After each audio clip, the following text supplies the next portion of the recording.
Baik, selamat malam. Assalamualaikum warahmatullahi wabarakatuh. Waalaikumsalam. Terima kasih teman-teman yang sudah hadir kembali ya di pertemuan terakhir malam ini.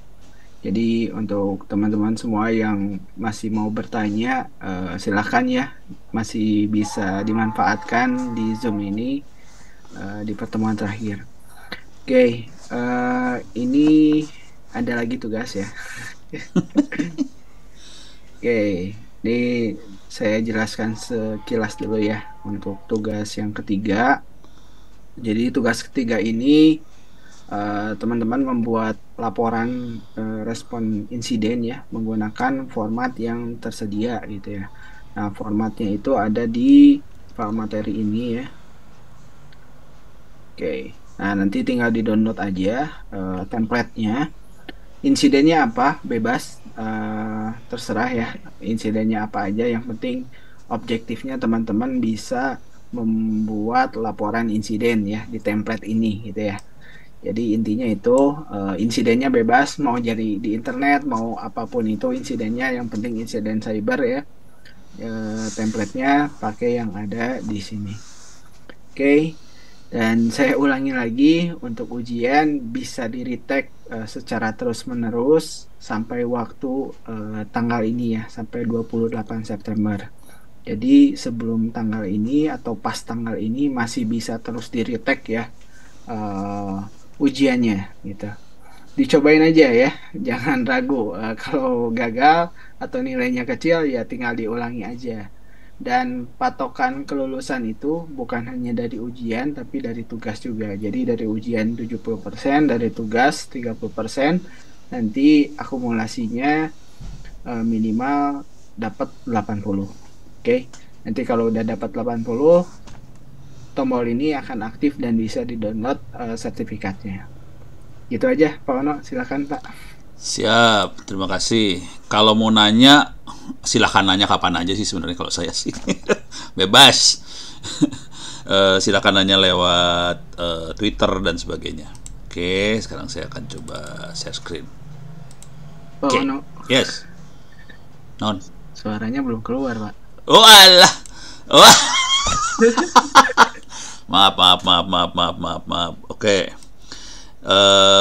Tadi saya cuma ngomong gini, kalau mau nanya silahkan nanya kapan aja. Jadi selesai hari ini boleh nanya juga, tetap nggak masalah sih kalau saya. Silahkan nanya, tapi nanya kalau bisa pakai Twitter ya supaya yang lain ikut pinter, itu aja sih. Kalau email kan yang lain jadi nggak bisa monitor. Supaya enak saya taruh Twitter saya ya, Ono W Purbo gitu. Cuman ini server saya yang open course lagi crash, aduh, kena listrik mati, ngejeprut, kernelnya hancur. Jadi bukan dihack ya, itu listrik mati. Listrik mati karena hancur. Jadi yang open course ITTS ACID lagi jebol. eh ya saya sih santai-santai aja, nih bagiannya anak-anak yang megang server lah yang puyeng kepala. Oke. Jadi masalahnya cyber security adalah bagaimana kita memastikan listrik nggak mati. Pas mati jeprut, kernel hancur. Oke. Kita hari ini saya akan coba cepet, supaya saya punya waktu lebih banyak lagi buat ngulang sebetulnya. Mana ini teh? Nah, ini dia. eh Information Security Management System, ISMS, ini ISO 2701, dan Incident Response, kira-kira kayak gitu. Ini lebih ke arah bagaimana kita merespons insiden, tapi juga terutama lebih ke arah ini ya, risk management sih, bagaimana kita mengatasi risk, kira-kira kayak gitu. Nah, materinya yang ini banyak slide. Oke, ini dia insiden response dan forensik. Ini adalah PR yang hari ini. Cuman sebelum masuk ke situ kita mendingan lihat yang ini dulu ya, ISO 7001-nya. Oke, jadi ini materinya adalah yang PR hari ini. Intinya dari ISO 27001 atau Information Security Management System, ini inti paling dasarnya ya. Inti paling dasarnya adalah tugas kita adalah kayak ngasih nilai. Sistem yang kita lihat siap apa enggak sih? Gitu. Nah, ini ada checklistnya, ada kontrolnya, istilah mereka sering bilangnya kontrol sih. Ada checklistnya, dari checklist itu kita bisa tahu seberapa siap sistem tersebut menghadapi insiden atau security breach segala macam tadi. Oke, beres ya. Jadi intinya itu sih, inti dasarnya. Nah, yang perlu kita ingat di dalam sini adalah komponen security bukan cuman beli hardware di install. Jadi bukan itu. Seringkali minta maaf aja nih, kebanyakan bos mikirnya kayak gitu. Jadi dia sudah kasih alokasi anggaran, peralatan udah dibeli, masalah selesai. Kenyataannya enggak. Jadi masalah paling besar adalah di manusia. Jadi komponen dari security ada 3. Teknologi, kebanyakan bos akan mikir di teknologi, beli alat segala macam. Yang kedua adalah proses, urusan aturan segala macam, prosedur. Kalau ini lebih gampang, contekannya banyak buat bikin prosedur, kita bisa bikin prosedur itu. Yang paling susah adalah bagaimana supaya semua orang mengerti dan menjalankan prosedur tadi. Jadi komponen yang paling susah adalah manusianya, people-nya. Jadi kita bisa, kalau prosedur kita gampang bikinnya, ngasih tahu ke orangnya bahwa prosedurnya kayak gini, misal prosedur itu kayak gini misalnya. Password harus dirubah tiap 2 minggu atau kayak gimana, terus tergantung kita ya. Itu kan prosedur. Nah, kalau nggak dilakukan, nah ini punishment-nya apa, cara ngeceknya kayak gimana. Nah, itu harus diturunin semua tuh cerita itu. Ya, dari satu aturan harus diturunin. Kita harus bikin skenario. Kalau ada yang bandel gimana? Kalau ada yang nggak tahu gimana cara ngasih tahu misalnya 8.000 karyawan, mampus lo. Jadi ceritanya panjang kayak gitu nih urusannya. Oke. Jadi paling berat di manusia. Satu lagi seringkali kalau kita lagi ngobrol sama Gildas, satu lagi fisik. Jadi PPTP kalau dia, people, process, teknologi, dan fisik. Kalau fisik tuh contohnya gini. Kita harus mastiin bahwa semua orang yang secara fisik datang ke tempat kita benar-benar niatnya baik atau orangnya bagus. Jangan sampai masuk secara fisik itu maling. Nah, itu karena peralatan kita bisa diambil segala macam, bisa dijebol. Nah, itu ada komponen yang keempat, fisik. Itu kalau udah ngomong sama Gildas, dia rada ini soalnya rada ekstrim. Jadi ada yang cyber security yang ekstrim. Nah, sekarang kira-kira kayak gini ya. ISO 27001 dalam bahasa Indonesianya Sistem Manajemen Keamanan Informasi, sering disingkat SMKI. Tadi yang di sini adalah bahasa Inggrisnya Information Security Management System. ISO-nya 27001. Oke, bahasa Indonesianya SMKI. Seperangkat kebijaksanaan dan prosedur untuk mengelola data sensitif secara sistematis. Oke, itu satu. Tujuan dari SMKI adalah meminimalkan risiko, memastikan kelangsungan bisnis, proaktif membatasi dampak dari pelanggaran keamanan. Beres ya. Jadi ini audit ya, ini audit. Cuman Anda belum sampai auditor. Anda adalah kayak menganalisa tentang cyber security. Belum sampai auditor. Jadi nanti tahapannya tuh level Anda dulu, analis, kemudian naik ke atas lagi, mulai jadi apa sih namanya? Auditor yang audit. Habis itu yang lebih tinggi lagi yang implementasi, yang implementor. Implementer harus lebih susah daripada audit. Asli lebih susah. Karena dia harus jago beneran. Jadi ada 3 level sih sebenarnya. Kalau saya ngelihat sederhananya ada 3 level itu. Anda analis, naik ke atas auditor, naik ke atasnya lagi implementer. Biasanya kayak gitu. Oke. Standar yang bisa dipakai adalah ISO 27001. Ini buat manajemen keamanan. Nanti yang risk sama itu lebih ke ISO 31000 sebetulnya. Oke. Dah beres ya. Jadi tujuannya ada 3 ini. Cuman yang perlu kita ngerti nyawanya di balik ini semua, nyawanya apa sih? Nah, itu yang penting sih sebenarnya. Oke. Lanjut. Mengapa kita pakai ISO 27001? Itu standar internasional, diterbitkan oleh ISO. Ada versi yang barunya lagi. Jadi dia berkembang, ada versi barunya. Cuman kemarin anak-anak teman-teman pada ngelihat kayaknya nggak beda jauh sih. Kalau kita yang benar-benar ngelihatnya, ya oke lah, ada perubahan tapi nggak fatal-fatal banget. Dikembangkan oleh pakar keamanan informasi di dunia, berlaku untuk semua industri sebenarnya, termasuk pemerintah juga berlaku. Jadi dia lebih ngelihatnya sistem sih, bukan industri apa, industri bukan. Berlaku untuk perusahaan ukuran apapun, mikro, mini, mikro, makro, apa segala macam, perusahaan gede segala. Dan udah dipakai sama ribuan lah. Tidak nempel pada produk tertentu. Ini yang paling penting, dia independen. Cuman yang jadi masalah dari ini semua adalah, masalahnya adalah si ISO 27001 kalau kita pengen nyari makhluknya pakai duit. Jadi mereka cari duitnya dari situ. Mereka bikin standar, dia akan audit, kalau kita mau baca, lu cari duit. Cuman kita cukup beruntung hari ini banyak bocorannya. Jadi googling aja cari bocorannya, cari template-templatenya juga lumayan banyak. Buku-bukunya kalau pengen ngopi, silahkan kirim harddisk ke tempat saya, bisa di copy. Coba saya akan coba masuk bentar ya. Saya tempel dulu servernya. Belum nempel. Ini cara saya nempelin perpustakaannya. Oke, saya buka tab baru aja. Terus saya tempel. Sini server udah ditempel, tinggal saya lihat aja. var data lib2 books. Ini udah komputer lain sih. Kalau tergantung ini ada pertanyaan dari siapa nih? Mas Gina Adiyaksa. Mau berapa giga? Tergantung mau seberapa banyak yang mau di copy. Kalau cuman cyber security, hacking kayak gitu-gitu, ordernya ratusan giga juga cukup sih. Oke. Biasanya harddisk 500 giga tuh 100 ribuan udah mulai dapet. Parah. Kalau mau gila kayak gitu juga bisa. Tadi mana cyber security? Ini dia cyber security. Nah, kebetulan saya ada folder ISO 27001, ada ISO 31000 di sini. Tapi kalau buku-buku yang lain juga ada di sini. Kalau mau di sini, ini kelihatan banyak file Excel-nya. Ini template.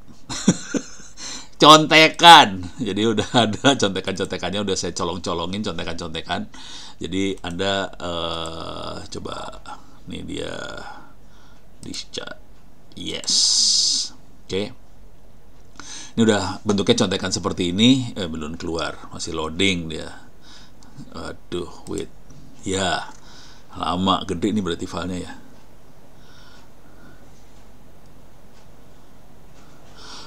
Enggak, bukan tool. Jadi yang Anda lihat ini ada pertanyaan dari Mas siapa namanya? Abi. IT asset lebih ke buku. Jadi ini tadi foldernya buku semua isinya, nggak ada. Ya, parah banget ya. Loadingnya lama banget nih. Banyak ini link-linknya banyak banget sih, soalnya makronya banyak banget ini. Ya. Jadi soalnya ini di komputernya bukan di harddisknya, bukan ditaruh di komputer saya. Ini nyebrang 2 lantai ke atas. Saya posisi ada di bawah, servernya ada di atas sih. Gitu. Waduh, lemot. Saya coba force quit dulu ya.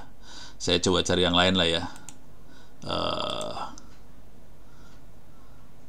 Mudah-mudahan masih bisa nih. Kalau enggak, minta maaf nih. Waduh, nggak ada yang ini ya. Ntar, gue lagi pengen cari yang bisa kelihatan aja. Ih, lama banget ya. Ya, parah. Saya kasih tahu aja caranya deh. Tapi kalau di copy ntar, ini kan karena filenya nggak lokal ya. Let's Script sih aman. Let's Script aman. Ini ada pertanyaan lagi dari Mas Arif Mustafa. SSL gratisan seperti Let's Script kira-kira aman tidak? Aman. Kalau Let's Script aman ya. Kalau yang lain nggak tahu nih. Let's Script aman. Cuman saya punya masalah dengan Let's Script. Kemarin waktu memperpanjang, saya pakai Let's Script dulunya. Let's Encrypt soalnya, bukan Let's Script. Saya buat anda yang belum tahu SSL ini maksudnya buat apa? Ini buat ini nih. Buat nah ini kalau ini kan Ono Center ada apa sih namanya nih? Gemboknya itu saya harus konfigurasi SSL di situ. Jadi kalau kita lihat di sini ada Apache SSL. Jadi ini HTTPS, cara konfigurasinya gimana, di sini diterangkan. Ini cara installnya di Ubuntu segala macam, cara ngaktifinnya kayak gimana, di sini ada. Nih kalau mau tahu caranya di sini dikasih tahu. Nah cuman waktu itu saya punya masalah sama Let's Encrypt itu waktu memperpanjang. Jadi waktu bikin pertama kali oke, waktu memperpanjang nggak tahu kenapa saya punya kesulitan. Akhirnya sekarang ganti, saya SSL-nya saya pakai yang Komodo sekarang. Bayar sih, bayarnya berapa ya? 150.000 kalau nggak salah, lupa setahun. Jadi saya pakai bayar sih sekarang hari ini. Saya pakai Komodo dan ternyata dia punya kantor di Indonesia. Kalau nggak salah punya kantor cuman 2 apa 3 deh, nggak banyak sih. Cuman bukan dari Indonesia semua. Kalau secara hukum, ini sebenarnya setengah-setengah melanggar hukum sih, setengah. Harusnya kalau menurut Undang-Undang Informasi sama Transaksi Elektronik, perusahaannya harus perusahaan Indonesia. Kalau ini kan kayak marketing di Indonesia doang, jadi kayak salesnya, sales office, kantor marketing di Indonesia gitu. Tapi semua servernya di Amerika, jadi ya udahlah. Hukumnya kan hakimnya juga nggak ngerti kayak gituan. Ya udah kita pura-pura bego lah. Kira-kira gini ya, ini caranya ada.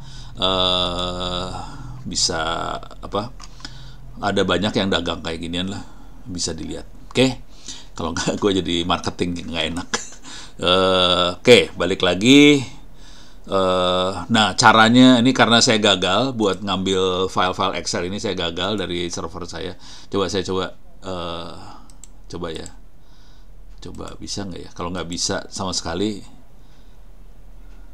kayaknya nggak bisa ini. Oh keluar. Ya lumayan ada yang berhasil keluar dari sekian banyak file. File yang lain gede-gede berarti, yang ini filenya rada kecil. Tapi kira-kira ada checklistnya kayak gini. Oke. Pertanyaannya misalnya, apakah ada kebijakan tentang information security? Oke. Terus aset yang ada apa aja tentang itu, nomornya apa, apakah confidential, terus kita harus nerangin risknya apa aja kalau sampai ini jebol risknya apa aja. Jadi ini checklist ini harus dikerjain sih. Dari situ kita juga bisa lihat risk rating segala macam, bisa dilihat. Coba kesanain bisa nggak? Oke. Oh sampai situ aja kelihatannya. Sampai sini kelihatan. Nah, terus apakah ada arahan dari pimpinan tentang information security, management direction for information, ini saya gedein bisa nggak? Nggak bisa. Oke. Terus apakah ada organisasi yang menangani information security? Jadi ini kira-kira kayak gini sih bentuknya, pertanyaan-pertanyaannya. Oke. Jadi ini sangat dibutuhkan karena kita manusia pasti lupa. Saya sih orangnya pelupa. Jadi kalau saya kerja, saya biasanya cari contekan, dan contekan ini yang kita nanti tanya ke institusi yang sedang kita audit, kita tanyain. Jadi tugas Anda tuh yang ini sih sebenarnya. Nanti yang lebih senior ngelihat yang lebih global lagi, buat jadi auditornya beneran. Jujur yang bisa ngerjain ini dengan rapih dan baik biasanya backgroundnya akuntan publik. Asli, saya backgroundnya IT nggak kuat. Ini ada kayak gini ya, apakah ada orangnya, terus bagaimana term of condition dari employment orang tadi, misalnya boleh nggak dia nyambi di tempat lain. Boleh nggak dia itu mengerjakan di beberapa kerjaan sekaligus? Misalnya, dia juga megang server sebagai admin server, dia juga auditor. Jadi kayak jeruk makan jeruk. Boleh nggak kayak gitu? Nah, ini harus dilihat banget nih kayak ginian. Oke, jadi ini harus dilihat semua nih. Ini banyak banget sih, asli. Kriptografinya gimana? Ini kriptografi masalah SSL ya. Ini operation, tapi ini panjang nih kalau diterusin, ini 100 berapa, 13 atau berapa lupa gue. Oke, ini bisa dilihat, ini contekan-contekannya ada, cuman tadi yang Anda lihat di sini buku-bukunya. Nih. Mana IT aset ya? Buku, jangan khawatir. Oh, baru 1. Oh, ini tracking doang. Saya pikir ada bukunya banyak, isinya cuman file. Jadi saya nyimpen-nyimpen gini. Biasanya saya suka misahin nih kalau ada kata-kata aset. Saya coba iseng ya, sorry, minta maaf gara-gara aset Asset. Ada berapakah? Oh, nggak banyak nih. Ini ada 2 buku lagi nih. Yang ini third edition, yang ini second edition. Oke. Jadi nggak banyak yang ngebahas soal IT asset, kontrolnya segala macam, nggak banyak. Oke. Jadi bisa dilihat lah buku-bukunya kira-kira kayak gitu. Minta maaf, ternyata IT asset cuma satu file doang, isinya satu folder. Berarti dalam kepala saya sebelumnya saya sudah berusaha nyari buku-buku IT asset sebenarnya. Cuman udah gitu, biasa kalau udah sibuk kan, oh saya butuh ini, foldernya dibikinin dulu, udah gitu gue lupa. Nih saya coba masukin ini, kalau yang pengen punya sertifikat CISSP, nah ini bukunya parah banyak. Ini banyak banget ini. Ini silahkan dilihat. Kuisnya, contoh-contoh kuisnya juga ada di situ. Dan ini CISSP salah satu sertifikasi yang paling banyak dipakai ya, karena dia lebar banget kan ininya. Saya sendiri nggak punya CISSP. Nah, yang juga penting juga adalah yang OSINT ini, Open Source Intelligence. Ini cara-caranya dilihatin di sini. Oke. Jadi banyak banget lah bukunya, enak banget kalau mau ngopi silahkan. Nah, sekarang balik lagi ke slide-nya. Sorry. Nah, ini ya. Nah, lanjut. ISO 27000 ini ada keluarganya, keluarga ISO 27000, 27001, 02 dan seterusnya sampai 0 berapa gitu ya, banyak. Dan yang biasanya kita pakai biasanya kalau yang global umum yang bahas secara umum kita biasanya 2701. Kalau istilah-istilah yang dipakai 2701, istilah yang dipakai adanya di 27000. Oke, istilah. Cuman ini saya nggak dapet apa sih namanya, teksnya nggak dapet karena pakai duit nih dapetnya. Oke, jadi ini kasih tahu dulu, ini ada banyak. Saya biasanya caranya adalah dari buku-buku ini, akhirnya kepaksa karena saya nggak punya slide naskah benernya, nggak punya karena nggak punya duit mahal buat beli. Jadi dari buku-buku ini sih. Yang spesifik ada kata-kata ini tuh yang ini nih, buku yang PDF ini. Oke. Ini kayak ini 27001 2013 requirement apa aja, ini juga sama. Ini checklist compliance-nya apa. Ini bisa dilihat nih. Oke. Tapi kalau mau secara umum juga ada di sini-sini banyak sih, nyelip-nyelip kemana-mana gitu ya. Ini salah satunya ISO 27001. Kalau mau yang global banget, yang level negara segala macam, kita sering makainya NIST. Ini level negara sambil NIST. NIST itu punyanya apa sih? Lembaga standarnya Amerika lah kira-kira. NIST-nya lupa 800 atau 600 ya? 800 kalau nggak salah. Nah, ini kan bener. Kalau ini, standar ini yang dipakai sama BSSN akhirnya. Jadi BSSN pakai ini, tapi dia kembangin lagi dikit. Kalau ini levelnya cuma ada 4 level, saya ingat saya, BSSN dia bikin 5 level. Jadi dia akan ngelihat satu negara, dan dia akan ngasih lihat. Jadi si Amerika bikin standar ini buat menganalisa kesiapan institusi di Amerika tentang cyber security lah kira-kira, dan dia bikin 4 level. BSSN bikinnya 5 level. Dasar BSSN dari sini sih ngambilnya gitu ya. Ini apa bedanya ISO 27001 sama NIST? Jujur NIST lebih lengkap sih, tapi dia tujuannya bukan buat kalau ISO 27001 betul-betul kontrolnya, lebih ke arah implementasi lah gitu ya. NIST dia di banyak lini, soalnya dia campurin berapa ini jadi satu, berapa standar jadi satu, kira-kira kayak gitu. Oke, saya lanjutin ya. Jadi cukup untuk sementara bisa yang ISO 27001 dulu. Oke, sini nih. Jadi ini saya standarnya banyak, kita pakainya yang 27001 yang ngasih semuanya. Ada yang buat implementasi 27003, ada yang lebih ke arah Information Security Risk Management 27005 dan sebagainya. Oke, bisa dibaca. Tapi ini judul doang, nggak penting. Oke, sekarang kita lihat, kalau lihat dari sisi peta bentuknya kayak gini sih. Kalau kita peta. Jadi di atas kita punya 2701 buat vocabulary-nya 27000 buat overview sama vocabulary, tapi yang kita banyak pakai yang 2701.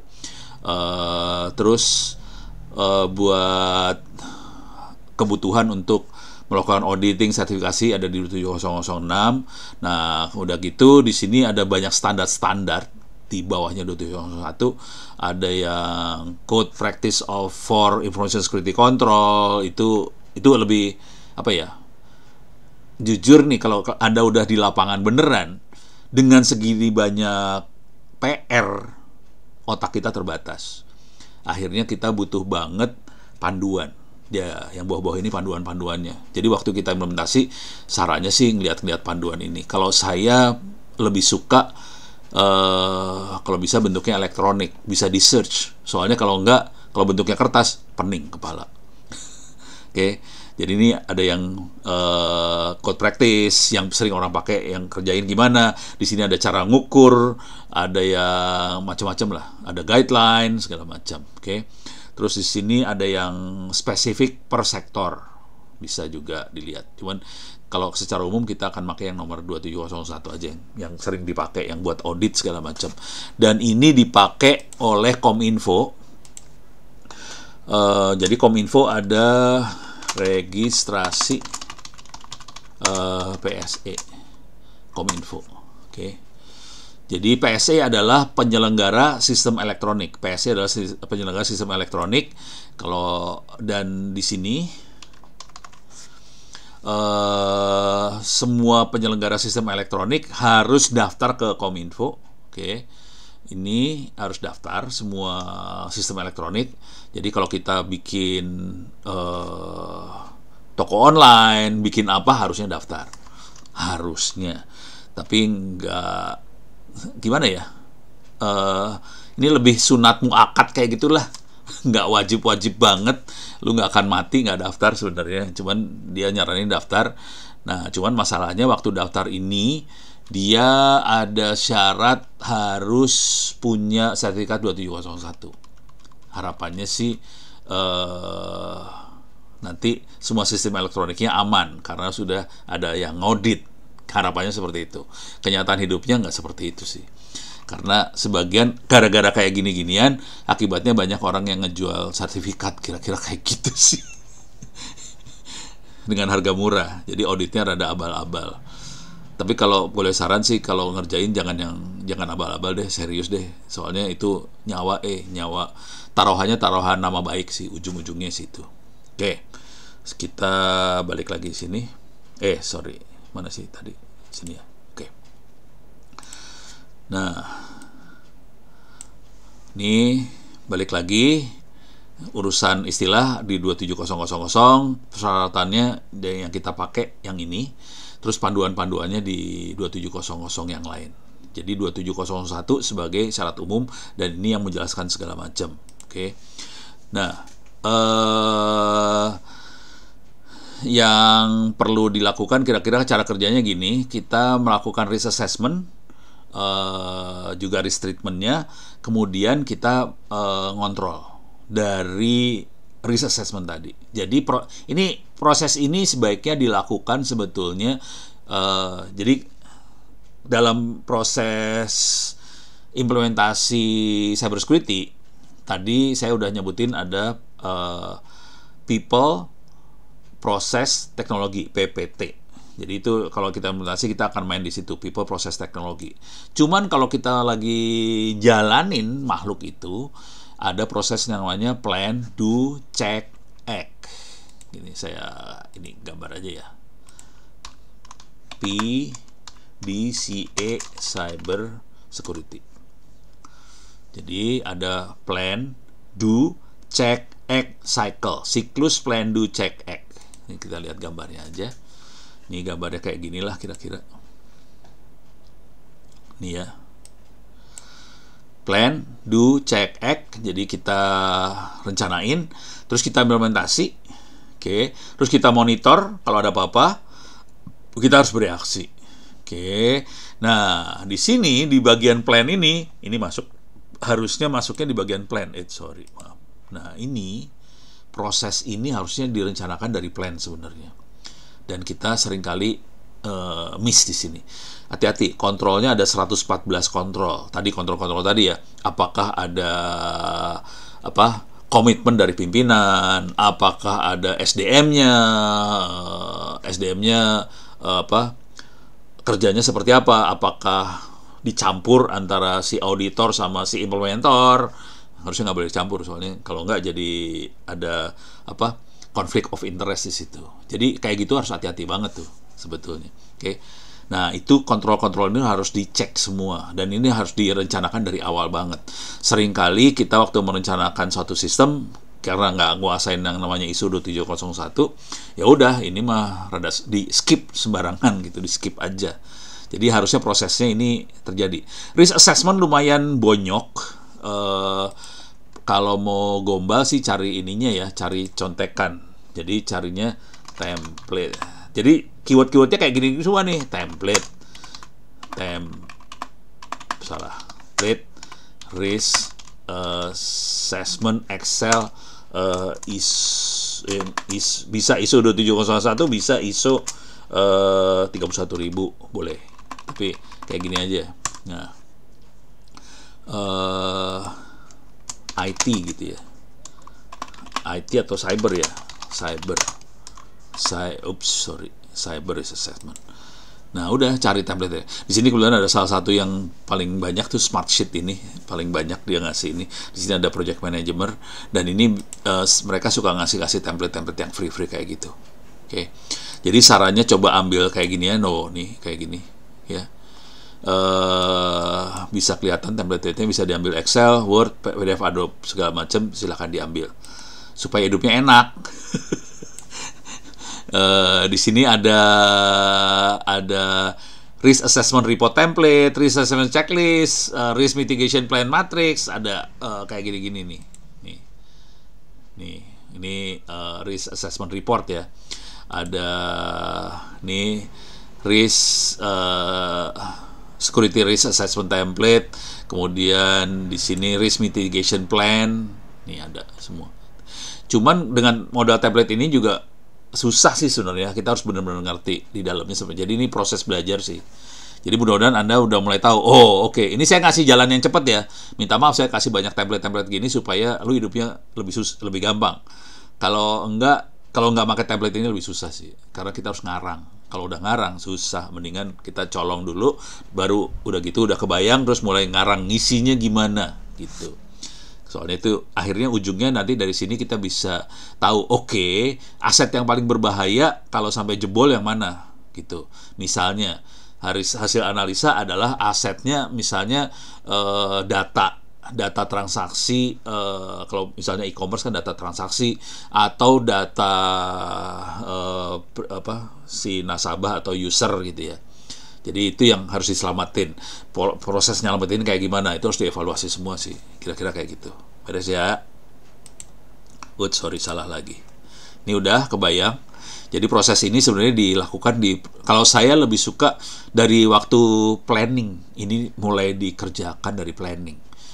Jangan planningnya di skip, udah gitu implementasi. Nggak bisa, pasti pusing kepala lu. Kita butuh apa aja ya? Kan nggak tahu. Jadi ini harus dilakukan dari sejak planningnya sebenarnya, oke?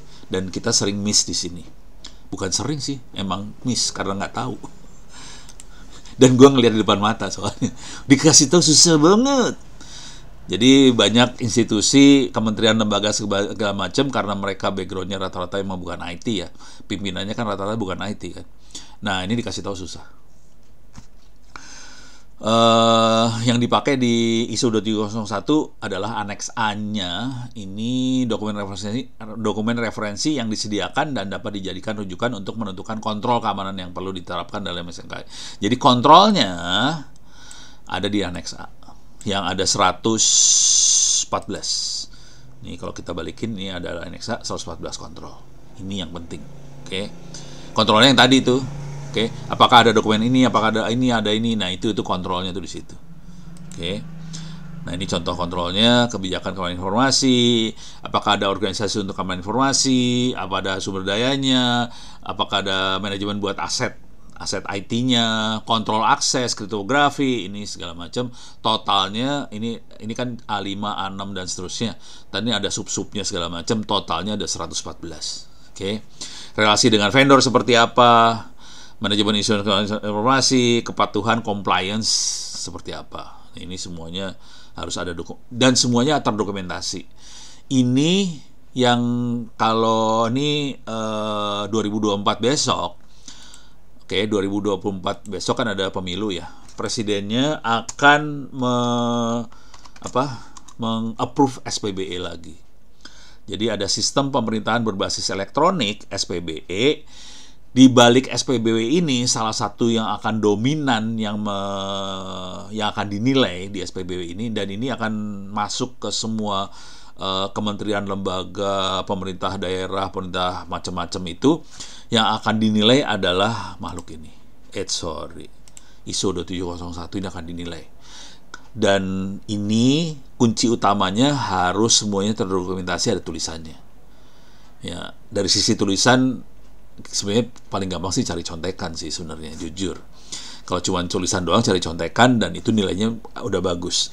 Tantangan kedua adalah gimana caranya supaya tulisan tadi yang hasil kita nyontek tadi bisa diresapi sama semua orang yang ada dalam organisasi. Itu yang seru banget. Contoh, saya kasih contoh ya. Di Bank Indonesia misalnya, BI, Bank Indonesia, untuk supaya semua user ngerti tentang resiko keamanan informasi, caranya setiap kali, jadi mereka minta soal ke saya sih kemarin, anak-anak BI udah berapa tahun yang lalu, 2 atau 3 tahun yang lalu lah, Mono, boleh dong minta soal buat keamanan informasi, bukan, lebih judulnya bukan keamanan informasi sih, internet safety. Bagaimana kita, ini buat end user ya, bukan buat admin, bukan buat manajemen, bukan. Jadi buat end user, buat user biasa, buat pegawai biasa, mereka butuh yang namanya tentang internet safety. Bagaimana kita bisa aman pakai internet. Contoh, kalau kita di luar dari lingkungan kantor, lingkungan kerja, kalau akses pakai VPN, misal kayak gitu. VPN-nya juga harus VPN punya BI sendiri. Jangan pakai yang free VPN, bukan. Pakai VPN BI buat masuk ke dalam jaringan dalam kantor. Terus gadget yang kita pegang nggak boleh dipinjemin ke anak, ke istri, segala macam, nggak boleh gitu. Jadi aturan-aturan seperti itu kan harus diresapi sama mereka semua. Jadi caranya supaya mereka bisa ngeresapin adalah tiap kali mereka login ke sistemnya dalam Bank Indonesia BI, dikasih satu soal, jawab. Jadi dikasih multiple choice buat login. Jadi tekniknya kayak gitu kepaksa. Kalau bayangin kan BI kan jumlah orangnya ribuan. Ya udah kepaksa tiap kali login lu dikasih kerjaan gitu. Dampak SPB buat umat maksudnya buat rakyat ada nggak? Ada. Ini bukan dampak ya, harapannya. Ini ada pertanyaan dari Mas Sen itu. Jadi harapannya dengan adanya sistem pemerintahan berbasis elektronik, harapannya layanan pemerintah pada masyarakat lebih cepat, lebih efisien. Kira-kira kayak gitu. Contoh paling sederhana, contohnya gini ya,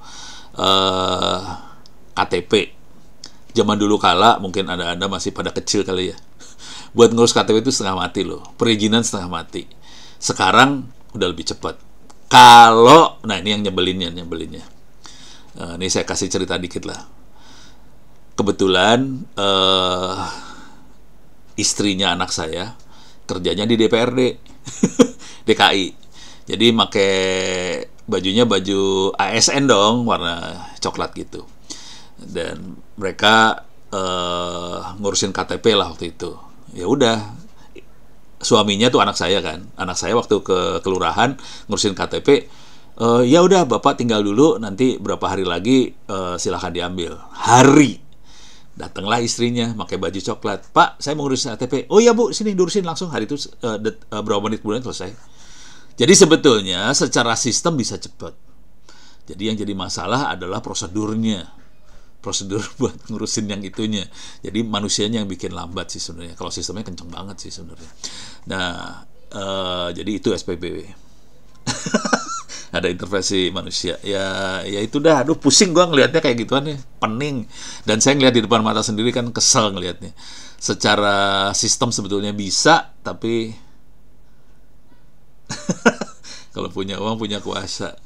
Kalau ini kebetulan kalau menantu saya itu bukan punya uang, dia punya baju seragam. Dah, stop. Ini beres ya, kebayang ya. Jadi tolong dibaca-baca karena ini nanti yang jadi kuncinya. Nah, terus kalau lebih detailnya kayak gini nih. Jadi ngederet nih A7.1.1, A7.1.2. Nah, ngederet sampai 33 kayak gini. Makanya kita punya 114 kontrol. Oke. Dibaca-baca di sini. Kalau saran saya coba lihat-lihat di buku-buku lah. Kalau bisa ngopi perpustakaan saya, sebagian ada kayak giniannya sih, bisa dibaca. Tapi kalau mau gampang cepet nggak usah mikir, cari contekan, gitu ya. Nah ini kayak ginilah bentuk-bentuknya. Ini juga kayak gini. Ada A941 Information Access Restriction. Dia nerangin kayak gini. Kebanyakan bahasa Inggris ya, bahasa Indonesianya hampir nggak ada. Ya nasib lah. Oke, kita lanjut. Oke. Nah, ini, sorry. Nah, jadi prosesnya adalah plan, do, check, act. Secara gede kayak gini ya, plan, do, check, act. Dan ini yang akan dicek sama kontrolnya ISO 27001. Oke. Jadi ISO 27001 waktu di planning, dia akan ngelihat leadership. Ada nggak komitmen dari pimpinan? Kebijakannya ada nggak? Tugas tanggung jawab, udah gitu, otoritas dalam organisasi ada nggak? Gitu ya. Ini harus bentuknya dokumen loh. Ini bukan ya gitu, bukan. Kita butuh ada dokumen. Dokumen misalnya memang ada surat dari direktur atau apa yang nentuin. Oke. Kita komit nanti yang dikasih tugas siapa, tugasnya apa, jelas semuanya keluar di sini. Jadi ini dalam plan. Ada nggak proses perencanaan? Kalau ada risk, tindakan untuk menangani kayak gimana? Nah, yang perlu kita pahami benar-benar di sini semua adalah resiko implementasi. Resikonya itu efeknya bukan hanya server jebol. Efek yang paling parah adalah misalnya data leak, bocor. Data bocor itu paling parah. Konsekuensi dari data bocor, kepercayaan, trust ke organisasi kita hilang, dan untuk kembaliin trust itu setengah mati, gitu ya. Dan itu kita harus pakai taktik tuh akhirnya. Gimana caranya dengan kondisi data bocor tapi orang tetap trust ke kita. Coba ya perhatiin baik-baik. Beberapa bulan yang lalu kan ada bank yang jebol tuh ya, B titik-titik gitu. 3 huruf. Jebol kan? Perhatiin baik-baik cara mereka bekerja. Oke. Dia langsung ngeblokir semua media. Asli diblokir semua media supaya trustnya tetap kepegang. Walaupun masih jebol kondisinya. Gitu. Ya, itu yang nyebutkan Anda ya. Jadi bukan gue selamat. Soalnya ini kan direkam. Oh, Bina Sarana Informatika. Ya, begitu deh. Jadi ini perlu belajar. Jadi ini urusan ini jadi ini kalau udah main ISO 27001, urusannya bukan masalah teknologi jeblok, bukan. Jadi itu nanti udah ngerambat kemana-mana soalnya, gitu ya. Nah, di sini juga yang nomor 4, kontekstualisasi harus ada organisasinya, menentukan ruang lingkup SMKI-nya sampai mana aja, gitu ya. Ini harus didefinisikan. Bentuknya tertulis semua ya. Terus si cybersecurity harus dapat support ya, support resource, kompetensi, awareness, communication, dokumentasi. Ini harus semuanya ada nih. Kalau nggak jalan sistemnya. Dan ini lintas bidang loh, hati-hati. Jadi kita yang analisa mindsetnya bukan cuma teknologi. Selama ini kalau saya ngajarin teknologi doang ya, cara nginstall kayak gini, cara ngesetnya kayak gini, nanti bentuknya kayak gini, gitu ya. Jadi pada kenyataan waktu kita di lapangan, ini lintas bidang banget. Nah, sense ini agak susah buat ditularin. Ini perlu jam terbang sih, jujur perlu jam terbang, perlu ketemu orang segala macam. gitu ya. Ini masih di plan nih. Nah, sekarang do itu lebih ke operation sama ke instalasi dan sebagainya. Jadi perencanaan pengendalian operasi, asesmen risiko kawan isolasi, penanganan kalau ada terjadi. Ini do-nya di situ. Oke. Sebagian besar dari do adalah bikin orang IT, orang operation seperti kita, orang-orang IT pusing kepala. Nih do-nya di situ. Jadi ilmu kita banyak di do. Cuman kalau kita udah jago di do-nya, di bagian perencanaan segala macam jadi enak, kita bisa kasih masukan banyak. Gue butuh lu trafficnya segini gede, gue butuh router yang segini gede gitu kira-kira. Kalau enggak, ini kejadian benerannya, contoh kejadian paling blow on yang terjadi di Republik ini. Coba perhatiin kalau ini pengumuman siswa masuk sekolah gitu ya. Kan itu sesuatu yang biasa aja. Cuman bayangin servernya langsung kolaps kan waktu diumumin tanggal sekian Anda bisa lihat anak Anda masuk ke sekolah mana. Server kolaps. Itu bukan masalah cyber security sih sebenarnya. Ya, harusnya itu masalah performance server aja. Cuman karena dia collapse, ini jadi kacau semua ceritanya kan. Dan orang ngelihatnya bisa di DDoS lah, di hack lah apa. Padahal sih karena satu kotak akses ke servernya yang cuma satu biji itu, ya jeblok lah. Jadi harusnya di sini, di atas ini, resiko-resiko ini harus dilihat. Resiko bukan cuma hacking ya. Resiko itu bisa jadi performance servernya jebol karena yang akses gede banget. Jadi itu harus dilihat juga gitu ya. Ini mulai harus orang operation emang harus punya jam terbang di situ. Baru dia bisa ngasih tahu. Kita ini masalah bukan hacker doang loh. Ini ada masalah karena yang akses satu kota. Bayangin satu kota sekolah, kalau di Jakarta kan sekolahnya ada berapa biji. Terus orang tua siswa ada berapa? Belum omnya, belum neneknya pengen lihat juga. Jebol lah tuh server. Dan mereka biasanya nggak nyiapin. Rata-rata pemerintah kan caranya adalah dia beli server, bukan. Nah, itu sama juga pajak, sama tuh. Sama betul, Mas Erik ya. Sama. Jadi, dan mereka tuh jujur sih, saya lihat mereka tuh nggak pernah belajar dari pengalaman sebelum-sebelumnya. Gitu. Pusing kepala saya ngelihatnya. Dan dikasih tahu susah gitu. Karena mindset mereka pengadaan barang. Iya. Ada tips buat ngasih nasihat. Tips saya jahat sih, kalau tips saya sih asli tips saya jahat. Jadi caranya main dengan media sih, asli main dengan media. Jadi kasih tau media kalau misalnya jebol segala macam, media biar ngewawancari orang-orang segala macam. Udah gitu dinaikin lah di media. Akibatnya apa yang terjadi? Ujung-ujungnya pimpinan bisa jatuh jabatannya, dia bisa dicoret dari jabatannya, dan mereka biasanya pimpinan nggak mau nama baiknya jelek. Jadi sebetulnya ujungnya bukan masalah performance apa-apa, intinya pimpinan berusaha supaya karirnya mulus. Itu aja sih caranya. Ya lu kalau macam-macam ya minta maaf, ini gue lepasin ke media, ya kepaksa dia kerjain. Jadi jahat sih. Sebenarnya nggak baik kayak gitu, cuman gimana ya, Republik ini kadang-kadang harus pakai gaya-gaya zaman jahiliyah, kalau nggak aduh ampun dah gue nyerah. Gitu ya. Nah ini udah plan, udah mulai kebayang. Sekarang cek itu kira-kira paling gampang. Cek itu sebenarnya pengetahuan, analisa segala macam ya. Tapi intinya kalau cek yang akan kerasa banget, kita harus implementasi SOC, Security Operation Center tadi. Itu kita operasiin beneran. Nah, cuman jujur, ini ngomong SOC ya, ini gue belak-belakan aja sama lu pada kejadian yang di lapangannya ya. Jujur, ini kalau kita lihat SOC kan SOC di kementerian ya, kementerian, bener nggak? Saya pengen cari gambar ya. Oke, ini nggak kelihatan SOC. Saya kasih SOC yang beneran aja, yang ada gambarnya bocor. Harusnya SOC nggak boleh bocor ya. Ini ada pertanyaan, kenapa implementasi IT di kantor-kantor pemerintah agak katrok? Kalau mau dilihat secara sederhana, ujung-ujungnya adalah manusia sih sebenarnya. Jadi orang yang memang di sananya dan itu satu manusia, kedua mereka banyak dibatasi geraknya oleh aturan mereka sendiri sih. Ujungnya di situ. Oke, saya akan kasih lihat SOC yang benar ya, drone emprit.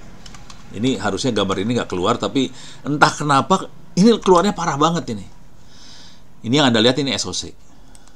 Saya nggak akan ngasih tahu SOC-nya di mana, soalnya ada gambarnya Ono juga.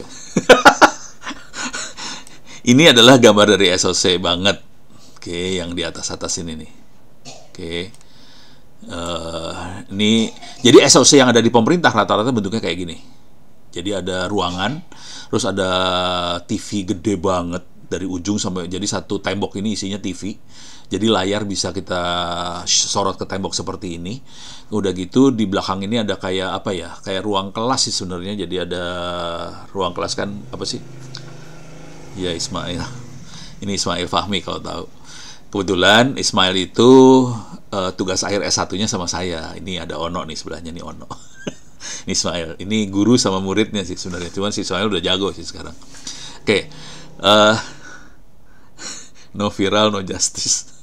Keren itu, no viral, no justice. Cool, bagus. Jadi OSIS kayak gini. Nah, ini saya kasih cerita dikit lah. Saya nggak usah ceritain instansinya di mana. Cuman kejadiannya SOC ya, kalau ini kan SOC-nya si yang dibikin sama Ismail Fahmi itu buat nganalisa ini ya, nganalisa media sosial, postingan orang-orang, udah gitu dia visualisasi dalam bentuk graf seperti ini.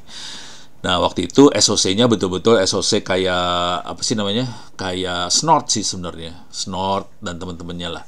Dari situ kita bisa ngelihat IP source dari yang nyerang sama destination kemana. Udah gitu anak-anak pakai, kan ada geo IP ya. Kita bisa lihat posisi IP ini lokasinya dari mana. Kita tahu misalnya dari Eropa, dari Amerika segala macam, dia nyerang ke Indonesia. Udah gitu anak-anak kan biasa kan iseng banget kalau bikin gambar.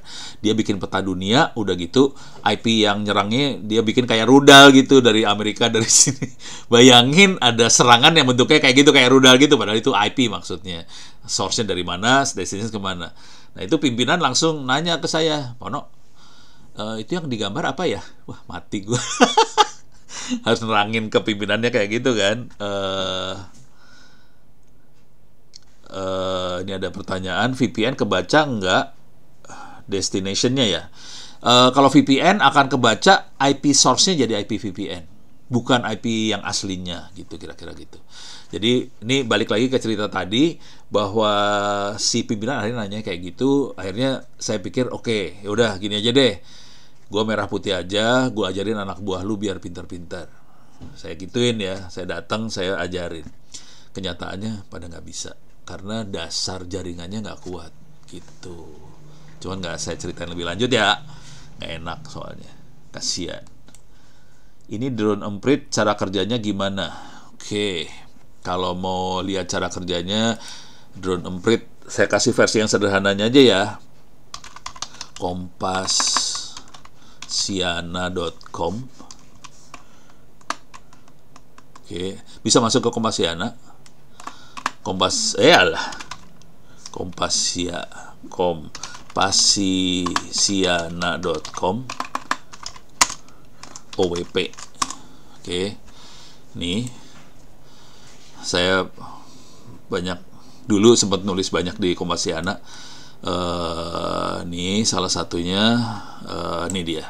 Nih pada dasarnya dia adalah text mining buat ngelihat nganalisa tulisan-tulisan yang ada di media sosial.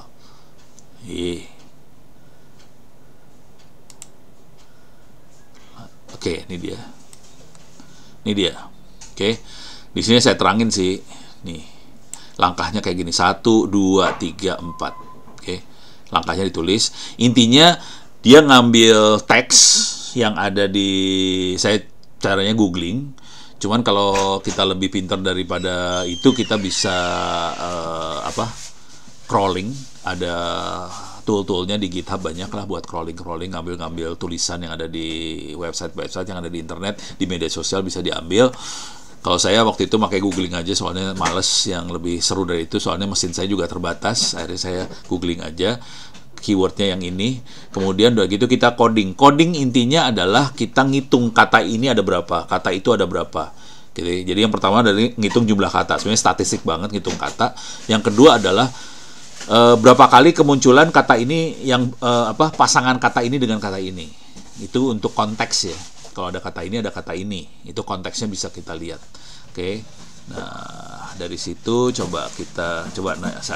saya nanya dikit ya. Udah gitu kita visualisasi. Oke, sekarang sih hasil visualisasinya coba kita lihat. Nah, ini nih visualisasinya. Ini kalau kita lihat di sini, kata yang saya pakai adalah Agus Silvi, Ahok, Anies. Ada 3 keyword yang saya pakai. Ini lagi zamannya pemilu ya, pemilunya DKI. Agus Silvi, Ahok, dan Anies. Nah, ini hasilnya. Jadi kalau katanya makin sering muncul, katanya jadi makin besar. Supaya gampang visualisasi, saya nggak pakai angka. Katanya digedein aja. Kalau hubungan antar kata ini sering terjadi, garisnya makin besar. Kira-kira gitu. Coba sekarang silakan tulis di chat. Gambar ini dari siapa? Kan ada 3 nih. Agus Silvi, Ahok, sama Anies. Ini siapa nih? Gambar ini siapa? Agus Silvi, Ahok, apa Anies? Silakan tulis di chat. Siapa ini gambar ini? Ada yang bisa nebak nggak nih gambarnya siapa? Gambar hasil analisanya siapa? Nggak bisa nebak? Nggak kebayang? Pakai Spark sama Superset kah? Enggak, ini bukan pakai Spark ini mah. Ini pakai Python biasa. Source code-nya ada di sini dah. Kalau mau tahu, ada di sini. Ono Center. Text mining. Nih, source code-nya ada di sini, bisa diambilin lah. Bisa dilihat-lihat nih. Nih, source code-nya ada di sini. Nih, bisa nganalisa ini. Jadi source code-nya saya kasih semua, jangan khawatir. Jadi bukan pakai yang canggih-canggih, enggak, ini mah blow-on banget nih. Nggak bisa nebak nih ya. Ini bisa dipakai buat sentimen analisis. Bisa sentimen analisis. Kalau yang ini kebetulan bukan sentimen analisis. Ini kan ada Ahok gede, padahal dia ini kalau dilihat ini kecil tulisannya nih, Agus Silvi nih sebenarnya. Saya juga bingung. Saya berapa kali saya kerjain kok keluarnya Ahok terus. Oh, ternyata Agus nyerang Ahok. Makanya kata Ahok menjadi munculnya gede. Agusnya sendiri nggak gede. Akibatnya Agus kalah waktu pemilu. Nah, kalau Ahok gambar yang ini nih. Ini Ahok banget nih. Ahok, sidang, Jakarta, agama, umat. Ini Ahok banget. Nah, terus yang terakhir ini Anies. Anies ternyata Baswedan yang beken, bukan Aniesnya sih. Kira-kira kayak gitu. Beres ya? Nah, jadi kira-kira kayak gini aja sih. Nih, jadi gue salah topik nih. Ini salah topik ya. Oke, ini minta maaf nih. Saya tutup aja biar... Soalnya kalau udah ngomong yang ini, saya lebih suka ginian daripada hobi yang benernya Ono yang ini sih sebenarnya. Cuman buat cari duit kepaksa cyber security. Prediksi 2024 gimana? Nggak gue kerjain, males. Males jadi dukun ah. Ntar sensitif kalau yang itu mah. Untuk menyamarkan IP pada saat melakukan serangan pakai apa?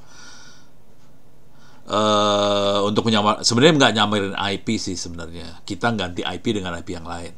Jadi IP-nya nggak kesamar sih sebenarnya. Jadi kita ganti IP dengan IP yang lain dengan cara proxy. Bayangkan kalau proxy masuk ke proxy, masuk ke proxy, masuk ke proxy, masuk ke proxy, masuk ke proxy. Gitu ya. Ya udah, akhirnya kan bingung IP-nya yang mana. Nah, itu yang namanya Tor network dan sebagainya. Ada Tor network, itu proxy masuk ke proxy, masuk ke proxy sih sebenarnya. Supaya kita bisa anonimus secara online, kita ada Tor project, kita bisa pakai Tor browser segala macam. Jadi ini yang bikin supaya kita kayaknya anonimus. Tapi hati-hati dengan makhluk yang ini, soalnya masang proksinya belum tentu orang baik. Kadang-kadang proksinya dipasang sama CIA, sama intelijen Amerika dan sebagainya. Akibatnya dia bisa monitoring kita kemana. Jadi hati-hati main kayak ginian juga. Oke, kalau saya sih nggak main kayak ginian, jujur. Saya nggak main kayak ginian. Jadi cara mainnya adalah ya udah, gue sirotol mustaqim aja, selesai. Deh, aman hidupnya. Terus ya. Apa bedanya VPN dengan proxy chain? Lebih secure mana? Sebetulnya kalau dari kata proxy-nya sendiri, proxy itu tidak ada enkripsi sebenarnya. Kalau proxy-nya sendiri itu nggak ada enkripsi di proxy. Oke. VPN dia enkripsi.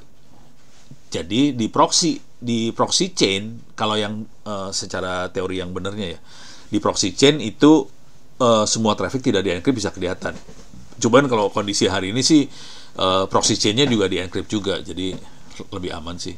Jadi kira-kira kayak gitu. Jadi kalau VPN bukan proxy, kalau VPN itu traffic di-enkripsi aja. Kalau proxy chain VPN Hope, wah itu lebih keren. VPN masuk ke VPN lagi, masuk ke VPN, ya udah aman dah. Cuman hati-hati ya main kayak gituan ya. Artinya si admin VPN-nya tetap bisa ngeliat kita loh, hati-hati. Itu aja sih. Jadi kalau kita ngerjain sesuatu yang baik-baik aja sih, aman-aman aja sih sebenarnya. Kalau kita yang mulai kacau, yang bisa kacau, itu aja sih. Oke, saya Mas Ed, sorry mana sini ya. Ini udah mulai beres. Dan di proses cek ini kita ngaudit lagi. Jadi waktu perencanaan sebaiknya ada ISO 27001, dicek juga ada audit lagi di situ. Nah, kalau ada yang tidak sesuai dengan perlu tindakan korektif, peningkatan buat secara kesinambungan, nah ini masuk ke act-nya. Oke.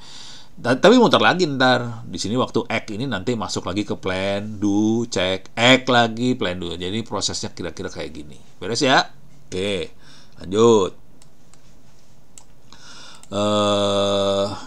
Ini diulang lagi, plan itu apa, do, check, act. Beres ya. Tapi tadi penjelasannya mudah-mudahan udah lumayan oke lah. Wah, ini udah lebih detail lagi. Plan itu ada organisasi, kepemimpinan, perencanaan. Kira-kira kayak gitu yang ada di plan. Dukungan, support juga. Do itu operasional. Oke. Kalau saya lebih ke arah instalasi juga kalau saya ya. Jadi kalau kita sebagai auditor, kita akan ngecek ini ada nggak sih, ini ada nggak sih. Jadi di kontrol ini kan kontrol bukan cuman bukan cuman kontrol gitu, bukan. Tapi kan kalau operasional implementasi, kontrol itu kita juga ngecek makhluknya ada nggak. Kalau yang lebih ekstrim teman-teman biasanya waktu audit do ini kita juga ngehajar sistemnya sih. Passwordnya dihack. Tidak ada yang aman di dunia maya. Intinya ginilah, buatan manusia itu ada yang ahli neraka, ada yang ahli surga gitu. Dan itu juga ada di dunia maya, sama aja. Masalahnya banyak orang nyangka di internet isinya ahli surga semua. Kadang-kadang orang nyangka gitu loh. Ini hari ini aja saya dapat email dari seseorang, Pak, saya udah ditipu nih, saya udah transfer duit berapa kali buat investasi, saya dikerjain harus ini buat marketing gitu. Tapi dia transfer duit juga, lu gila. Dia dikerjain, dia keluarin duit juga, dan duit itu nggak bisa dibalikin kalau lu harus transfer lagi. Dia harus transfer 22,5 juta lagi. Dia udah transfer hampir 20 juta, dia harus transfer lagi 22,5 lagi. Katanya duitnya baru dibalikin, tapi kalau lu telat transfer duitnya akan angus. Sampai nangis-nangis ke saya, coba, aduh pusing gua. Orang pada tega kayak gitu sih. Nah, ini kalau yang evaluasi ini, pengawasan, pengukuran, analisa, evaluasi, audit internal, tinjauan manajemen, dan act untuk perbaikan. Kalau ada yang tidak sesuai, ada tindakan koreksi, perbaikan keberlanjutan. Berlanjutan artinya terus menerus lah ya, siklus ini diputar terus, kira-kira kayak gitu. Oke. Jadi ada 3 level besar, ada strategis, operasional, satu lagi optional. Di sini ada kebijakan dan standar. Ini harus semuanya tertulis ini ya, hati-hati. Ini yang kita omongin semua tertulis. Nah, ini masalah paling besar adalah nulis. Jadi caranya paling enak adalah cari contekan sih sebenarnya. Oke.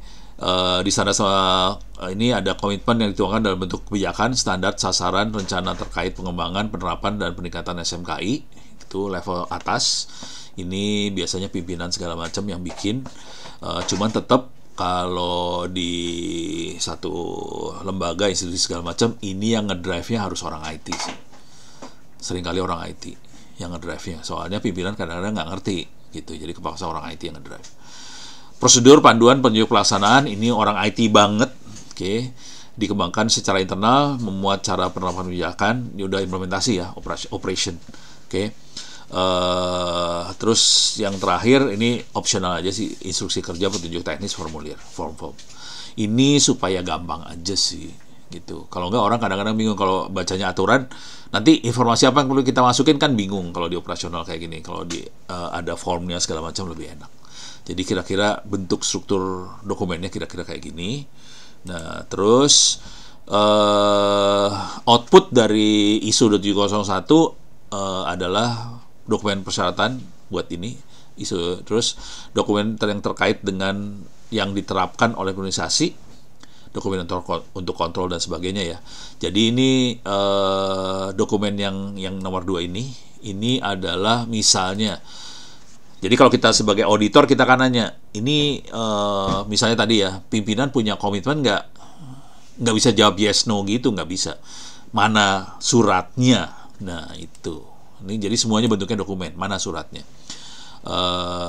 Kita mendefinisikan metodologi untuk penilaian risiko, risk assessment, dan profil risiko organisasi, gitu ya. Ini harus keluarnya angka sih. Jadi tadi yang file-file Excel tadi, waktu kita isi, nanti keluarnya angka semua, dan nanti risiko organisasinya keluarnya angka juga. Apakah ini berbahaya atau gimana? Nah, udah selesai ini, boleh juga ngukur analisa perbaikan. Ngukur itu adalah kita pentest misalnya kayak gitu. Jadi ini benar-benar dihajar beneran. Kalau yang ini yang kita analisis masih dokumen semua. Kalau yang ini benar-benar ngancurin sistem beneran. Kalau teman-teman saya di security kemarin kadang-kadang dia pentestnya secara fisik masuk ke lokasi, menyamar jadi misalnya petugas maintenance apa gitu, asli dikerjain kayak gitu. Dan ini masuknya ke bank. Jadi ke bank dia pura-pura jadi engineer, tukang perbaikan apa, AC kayak apa segala macam, nembus masuk ke dalam gitu. Soceng ya. Soceng yang ini fisik, tapi yang ini socengnya fisik banget ya. Jebol loh, banknya jebol loh, hati-hati digituin. Jadi ini sadis nih mainannya. Karena kita nggak bisa, harus memang benar-benar ngejebolin sistem, gitu ya.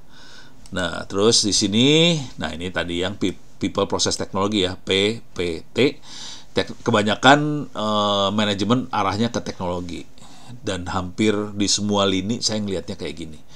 Saya ke Mabes lah, ke kementerian, lembaga, semua ngomongnya di sini nih, rata-rata.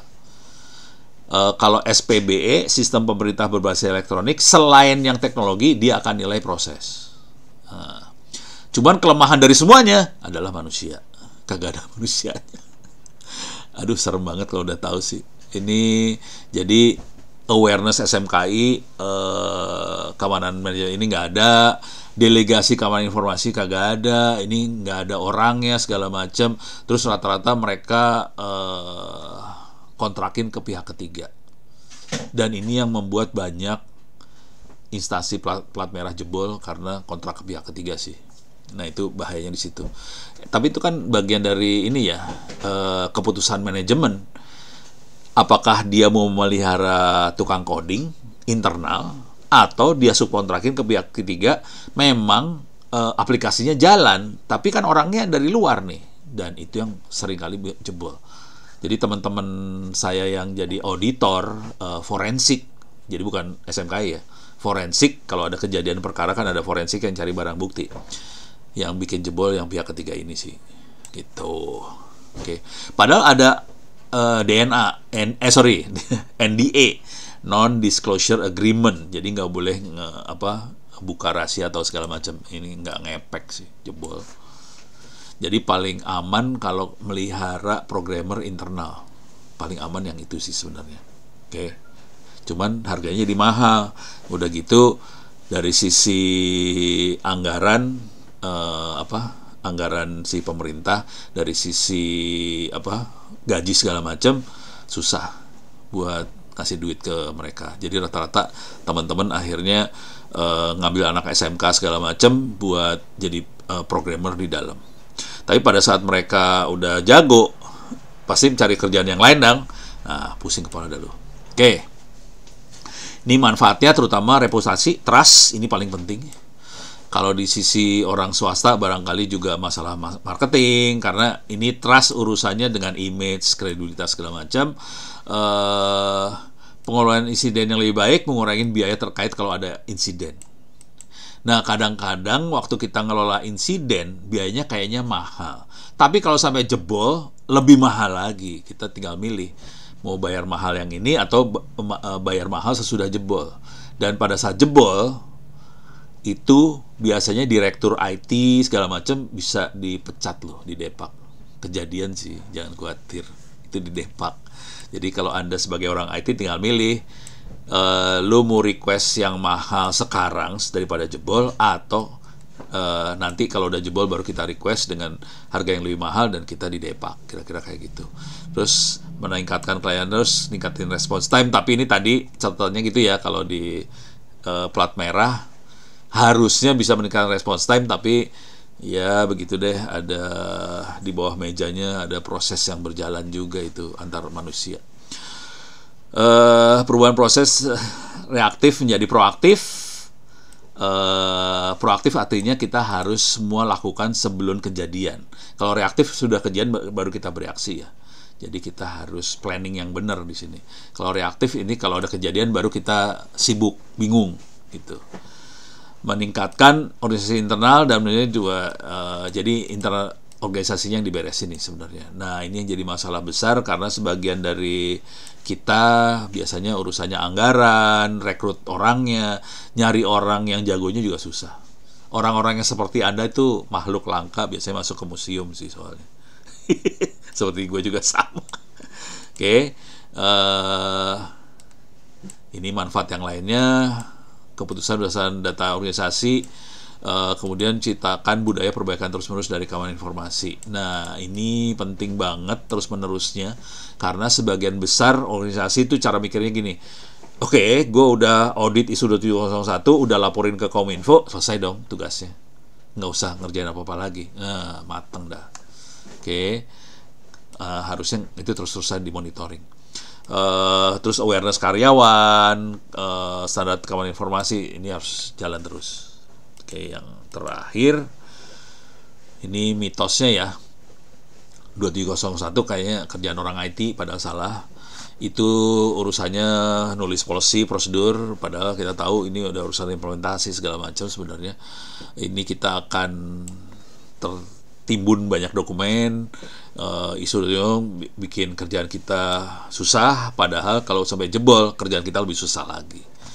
Ini bisa diimplementasi dalam waktu 2 bulan enggak, karena ini siklus, cycle. Oke. We do it only because of the certification. Kebanyakan sih kayak gitu. Harusnya enggak. Kalau yang beneran ya. Kayak ini taruhannya nyawa soalnya, taruhan nama baik, nyawa dan sebagainya. Karir ada di sini semua. Hati-hati. Beres ya? Oke, sekarang kita masuk ke satu lagi. Udah jam berapa? Aduh, udah jam 9. Parah ya. Aduh, jadi nggak bisa. Ya, mana sih? Oke, ini dia. Kita incident response. Nah, ini PR-nya yang harus kita kerjain. Nanti mudah-mudahan dari penjelasan yang ini kita bisa ngelihat. Nah, ini dia. Kita bisa lihat ininya ntar ya. Pelaporannya itu apa aja. Jadi cybersecurity tugas utamanya adalah identifikasi, mitigasi, sama manage cyber risk. Oke, dari digital asset yang ada di organisasi. Jadi 3 ini sih, identify, mitigate, manage cyber risk. Oke, jadi harus siap dari awal loh ini, hati-hati. Seringkali kita miss waktu planning. Kita nggak identifikasi, kita tidak manage risk, segala macam. Oke. Kalau mitigate kalau udah kejadian biasanya, tapi identify sama manage itu dari planning harus dimulai kita lakukan sih. Jadi kita harus mikir, ini kira-kira masalahnya apa? Contoh, ini kita buka-bukaan aja dikit ya, buka-bukaan dikit. Saya nggak berani buka banyak soalnya. Kadang-kadang kalau ember berbahaya banget. Contoh, teman-teman terutama di ini ya, teman-teman di ASN, di pemerintah segala macam, mereka kan ada kenaikan pangkat dan sebagainya, itu ada SK-nya. Ini SK-nya langsung disebarin di grup. Wah, itu resiko tinggi banget nih sebenarnya. Tapi mereka kayak biasa aja gitu, nyebarin kayak gitu gitu. Karena itu ada informasi data pribadi, ada segala macam, kita bisa lihat struktur organisasinya kelihatan semua. Ya udah bahaya. Apalagi kalau yang nyebarin ini urusannya kenaikan pangkat di sisi aparat. Nih, kejadian nih di aparat sering kayak gitu juga ya. Siapa yang nggak bangga sih naik pangkat? Ya, tapi kalau kayak gitu caranya kan berbahaya banget gitu, kira-kira gitu lah ya. Nah, sekarang risk. Yang kena risk ada aset, ada serangannya itu sendiri, sama vulnerability dari aset. Jadi komponennya ada aset, threat, sama vulnerability. Ada 3 komponen dari risk itu. Aset sendiri ada yang berbahaya banget, critical. Ini critical sampai bisa hancur lebur, bahaya sekali. Ada yang dari sisi nilai dari asetnya, oke, harganya mahal banget segala macam. Tapi ada yang berbahaya, mungkin harga nggak seberapa, tapi dia bahaya. Contoh data pribadi itu mungkin harga hampir nggak ada harganya ya. Tapi kalau jebol, hilang, lepas, bocor kan kacau banget. Ada yang harganya mahal banget, ya misalnya pesawat terbangnya Pak Jokowi itu harganya mahal lah. Kalau Ono udah jelas nggak punya pesawat terbang kayak gitu. Jadi aset kayak gitu. Sekarang threat-nya nanti kita bisa lihat threat tuh ancaman ya. Karakteristik dari serangan kayak gimana, kemungkinan terjadinya kayak gimana, terus efeknya kayak gimana. Oke. Kalau dari sisi vulnerability, kita akan ngelihat akses ke situ, kontrol yang ada, terus attack exploit yang bisa dilakukan orang terhadap si sistem kita. Jadi kita ngelihatnya kayak gini nih kira-kira. Ada sih ya, ini makhluknya yang kita lihat. Nah sekarang waktu kita analisa risk management prosesnya, kira-kira kayak gini nih prosesnya. Ada identifikasi, analisis, evaluasi, treatment. Kira-kira kayak gini. Jadi kita akan identifikasi, analisa, evaluasi, treatment, balik lagi. Muter terus ini, jangan khawatir. Di sini ada komunikasi sama konsultansi, di sini ada monitoring sama review. Oke, ini akan muter terus nih. Ini akan bereaksi sebelah sini. Tapi puterannya kira-kira kayak gini ya. Identifikasi, analisis, evaluasi, treatment. Dan ini jadi masukan ke kontrol. Ini kalau kita lihat ini ISO 31000 ya. Kalau tadi kita ngobrolin di ISO 2701. Tolong dilihat baik-baik di sini. Ini berarti waktu kita bikin laporan, ini masuk nih. Ini masuk di laporan. Oke. Contoh laporan itu waktu pertemuan keberapa lupa. Kan kita melakukan vulnerability analysis ya. Kita nganalisa kelemahan dari sistem, apakah pakai aplikasi apa segala macam. Itu masuknya identifikasi sama analisa. Udah gitu kita mulai ngomong evaluasi. Nah udah gitu kita harus ngomong lagi sebaiknya harus diapain nih dengan kondisi bolongnya kayak gini. Sarannya perbaikannya seperti apa. Buat Anda yang lagi akan mengerjakan PR, paling gampang gini cara ngerjain PR-nya. Ini bisa kita lakukan benar-benar vulnerability analysis pakai Kali Linux segala macam ke server misalnya DVWA segala macam, dah. Nah, di treatment ini kan jebol nih. Nah, kita cari contekan lah cara treatmentnya di googling aja. Kalau misalnya ada SQL injection jebolnya kayak gini, sebaiknya apa yang harus dilakukan biar cepat prosesnya. Jadi ngerjain PR-nya bisa cepat, nggak masalah lah nyontek. Namanya belajar selalu nyontek sih, nggak ada yang kita pinter tiba-tiba kan nggak bisa. Kita mau nggak mau harus nyontek sih emang. Jadi kira-kira kayak gitu. Dan ini masuk ke dalam laporan yang tadi Mas Fikar sebutin, kira-kira kayak gini, kira-kira. Tapi dia udah ada template-nya ya, ntar template-nya diisi dengan ini, kira-kira kayak gitu. Oke. Nah, skenario dari resiko ada 5. Ada dari sisi pelakunya, aktornya, tipe dari ancamannya, eventnya, terus aset resource yang beresiko, yang kena risiko tadi, terus waktu. Oke. Aktornya bisa internal bisa eksternal. Tipe serangannya bisa miscellaneous, emang jahat, kecelakaan, accident, error, gagal, bencana alam, terus masalah dari luar lah kira-kira. Eventnya bisa macam-macam juga di sini. Bisa karena memang desainnya nggak efektif, bisa karena eksekusinya nggak efektif, karena aturan, jadi terjadi resiko seperti ini. Karena penggunaannya tidak sesuai dengan yang direncanakan dari awal, inappropriate use dan sebagainya. Ini kira-kira kayak gitu ya. Dari sisi kejadiannya. Yang diserang ya bisa macam-macam, bisa manusianya, bisa organisasinya, seluruh organisasi, proses, infrastruktur, sampai aplikasi. Nah, waktunya ini kejadiannya mungkin nggak, durasinya bisa macam-macam, bisa ada yang sebentar, bisa ada yang lama. Yang seru dari durasi-durasi ini kira-kira gini cara berpikirnya durasi.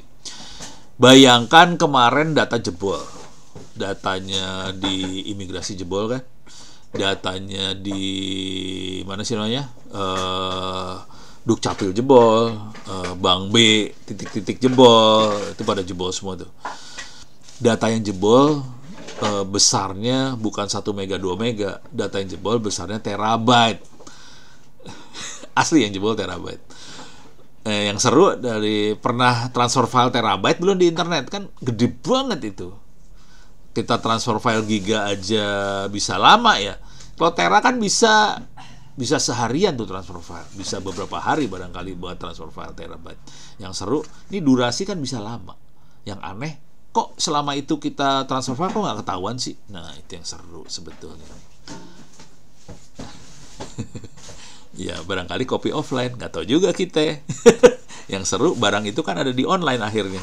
Nah berarti dia transfer lagi terabyte ke online. Nah seru banget tuh urusannya. Jadi ini aneh sebenarnya, durasinya lama nggak kedeteksi. Jadi ada masalah di apa tadi, plan do check, diceknya tuh masalah banget. Di copy dari beberapa IP. Iya, boleh pakai torrent segala macam ya. Tapi tetap harus kedeteksi dong, gila lu. Masa nggak kedeteksi segitu lama? Itu yang jadi masalah di saya sih sebenarnya. Aneh. Oke, sekarang kita evaluasi security control. Ini dari sisi risk ya. Security control adalah ISO 27001. Setelah risknya diidentifikasi, diprioritaskan, kita cek kontrol yang ada di ISO 27001 ini apakah sudah efektif untuk mitigasi risk yang kita identifikasi. Jadi ini gabung antara risk sama, jadi ISO 31000 sama 27001 itu saling melengkapi satu sama lain lah. Kita bisa aja ngerjain yang ISO 27001, udah gitu kita analisa risk, pas risk kita ngeliat loh, ternyata ini kita punya risiko ini nih, kontrolnya udah siap belum dengan ngadapin risiko ini. Jadi ini perlu dikerjain serius ini ya. Nah udah gitu kita bikin ranking dari risknya, terus kita cek kontrolnya ada nggak atau nggak ada kontrol. Apa kontrolnya cukup, kurang atau nggak ada untuk ngatasin risk tadi. Jadi ini risk serius banget, harus dikerjain sih sebenarnya. Jadi kalau saya kerja biasanya risknya yang nomor 1 kita kerjain dulu. PR pertamanya ngerjain risk, kita analisa risiko. Oke, udah risikonya dapat, baru kita kerjain ISO 27001 dari kontrolnya untuk ngatasin risiko tadi. Soalnya ini kalau kita kontrol dulu terus baru risk, pusing sih sebenarnya. Jadi mendingan risk dulu baru kontrol. Cuma waktu saya nerangin saya balik dulu ya. Tadi kan kita neranginnya kebalik kan, kontrolnya dulu diterangin baru risknya diterangin. Soalnya kalau nggak ngelihat kontrol, tau risk terus ke kontrol, nanti nggak kebayang. Supaya kebayang, oh kita punya yang namanya kontrol. Dari situ kita udah tahu risk, nah udah mulai nyambung nih. Oke. Jadi sangat penting kriteria yang dipakai untuk memilih kontrol apa yang kita pakai, termasuk cost of control. Ya, biaya untuk operasional dari kontrol tadi tidak boleh melebihi biaya dari aset yang kita proteksi. Kalau enggak, bandar bisa tekor, gitu ya. Jadi biaya kontrol jangan sampai lebih dari harga aset, kira-kira kayak gitu, supaya bandar nggak tekor. Intinya itu aja sih. Jadi Kalau harga, tapi yang jadi masalah nih ya, data pribadi kalau kita lihat dari sisi harga sih hampir nggak ada. Cuman harga yang kita bayar mahal adalah kepercayaan, trust. Itu bayarnya mahal. Jadi ada aset-aset yang secara fisik nggak kelihatan, tapi harganya mahal. Nah itu jadi seru tuh untuk nentuin harga, jadi bingung. Kalau secara fisik barangnya kelihatan sih gampang ya. Misalnya kabelan harganya berapa? Kalau kabelannya putus ya tinggal disambung kan. Tapi harga kan tinggal cuma berapa ribu perak. Tapi kalau kepercayaan, trust, itu harganya unlimited tuh. Pusing kepala adalah urusannya di situ ya. Nah ini workflow-nya kira-kira cara membuat. Jadi kita bikin skenario sih, jujur kita bikin skenario, kita bikin analisa, terus ini bikin ranking, oke. Nah kemudian kita milih responsnya, pilihan responsnya, oke. Ada pilihan responsnya ada 4 nih: avoid, mitigate, share, accept. Okay. Avoid itu hindari, mitigate itu hadapi resiko tadi, mitigate itu cari solusi risk tadi. Terus share itu risknya dikasih ke orang lain.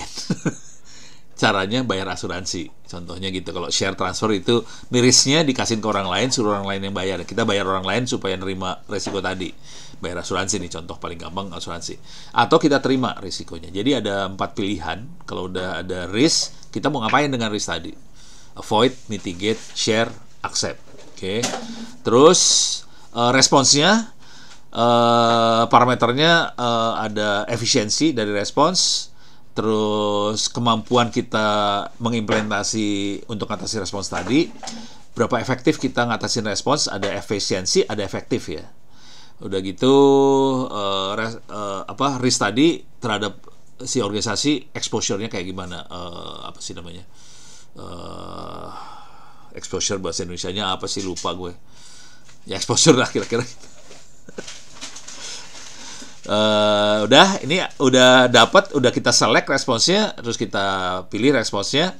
Nah di sini ini mulai prioritas risknya. Ini kan banyak nih, ada risknya tuh banyak banget ya. Risknya kan bukan cuma satu risk, ada data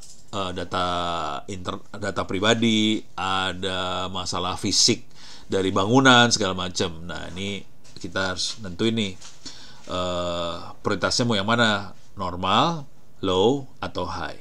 Ini kuncinya dari cost benefit ratio, sama di sini adalah risk level. Oke. Kalau cost benefit ratio-nya rendah berarti low.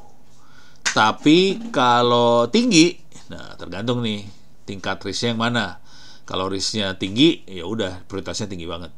Kalau risknya rendah, normal-normal aja. Nanti tinggal pilih mitigasi yang mana yang begitu pakai. Sudah gitu kita bisa prioritasin responsnya mau yang mana. Kira-kira kayak gitu ya. Ini reduction, avoid, transfer, accept yang tadi, 4 pilihan ini ya, 4 pilihan yang ini. Avoid, mitigate, transfer, accept, bisa jelasin seperti ini. Ini kira-kira gambarnya, cara memperhitungkan risk.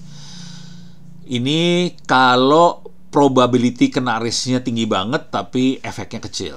Ini kalau becek-becek aja kita bisa basah tapi kita nggak masalah sih sebenarnya. Oke. Kalau ini low probability, low impact, kita cukup jalan, kita kemungkinan besar kita aman-aman aja. Yang ini probabilitasnya rendah tapi impactnya tinggi banget. Yang ini high probability, high impact. Ini yang paling bahaya. Kira-kira gitu ya gambarnya. Oke. Nah sekarang bedanya antara event sama insiden. Oke. Kalau insiden itu nih ya, the national NIST. Event adalah sesuatu kejadian yang terlihat observable di sistem atau network. Ini ya, suatu kejadian. Kalau ini event. Kalau insiden adalah violation. Apa violation tuh? pokoknya tidak ngikutin aturan atau imminent threat. Oh, pelanggaran, betul, pelanggaran. Gue lagi mikir bahasa Indonesianya apa, violation. Betul, pelanggaran. Threat, karena pelanggaran kebijakan computer security, kebijakan penggunaan yang baik, terus standard security practice. Jadi ini kalau insiden itu pelanggaran. Kalau event bukan pelanggaran. Ini intinya itu aja ya, bedanya event sama insiden. Oke, tapi dua-duanya harus kita tangani karena dua-duanya itu risk. Jadi ada risk yang bentuknya event, misalnya ada gempa bumi, misalnya kabel fiber kecangkul sama beko, apa sih namanya beko tuh? Yaitu yang buat ngegaruk-garuk tanah, kabel fiber kecangkul, itu namanya event. Kalau insiden pelanggaran. Itu. Tapi dua-duanya kita harus tanganin loh, hati-hati. Ini kita nggak bisa ngilangin event. Gitu ya, beres ya. Oke, kita lanjut ke bawah. Masih banyak Waduh, jam segini udah. Kenapa perlunya insiden response? Untuk memastikan apakah insiden itu akan terjadi atau enggak. Oke. Kita perlu data yang akurat. Kita perlu evidence bahasa Indonesianya itu apa ya? Evidence itu barang bukti, oke, untuk handling insiden tadi. Dan ini urusannya ke aturan, legal framework, oke. Apa yang kita kerjakan harus dalam koridor hukum, oke. Contoh data privacy, data pribadi, customer segala macam. Jangan sampai lepas. Kalau lepas, kita yang kena hukum. Kalau mau tahu harganya, hukumannya nggak gede-gede banget sih. Gue kasih tahu aja deh, biar lu pada stres. Cyber security. Saya akan masuk ke aturan ya. Undang-undang perlindungan data pribadi. Ini paling horor nih. Ini data pribadi. Ini nomor 27 tahun 2022. Gitu ya. Saya kasih lihat pidananya aja langsung. Denda ya, denda. Nih, denda administratif. Ini kita lihat angkanya. Gue lagi nyari angka di sini, men. Ini dia angkanya. Setiap orang yang sengaja melawan hukum mau menguntungkan diri pribadi 5 tahun penjara dan atau denda 5M. Ini orang. Oke, kita lanjut nih, orang 4M. Ini orang 5M. Kita lihat yang bukan manusia. Ini masih orang 6M nih ya. Oke, ada yang bukan manusia soalnya. Tindakan pidana dilakukan oleh korporasi, dijatuhkan pada pengurus. Jadi kalau korporasi, perusahaan dan sebagainya, dan ini harusnya termasuk Dukcapil, imigrasi kan korporasi kategorinya ya. Pidana dijatuhkan terhadap korporasi hanya pidana denda, tidak ada kurungan, denda sebanyak 10 kali dari pidana manusia. Udah ada orang yang kena denda segitu, nggak tahu. Soalnya urusannya barang bukti, ntar urusannya. Nah, ini yang jadi masalah. Yang sering kena bukan swasta. Yang sering kena adalah kementerian lembaga. Susah dong hakimnya menyatukan ke menteri, ke dirjen kan susah. Jadi aturannya ada, cuman karena yang sering bermasalah adalah kementerian lembaga, jadi seru nih urusannya. Kira-kira gitu. Beres ya.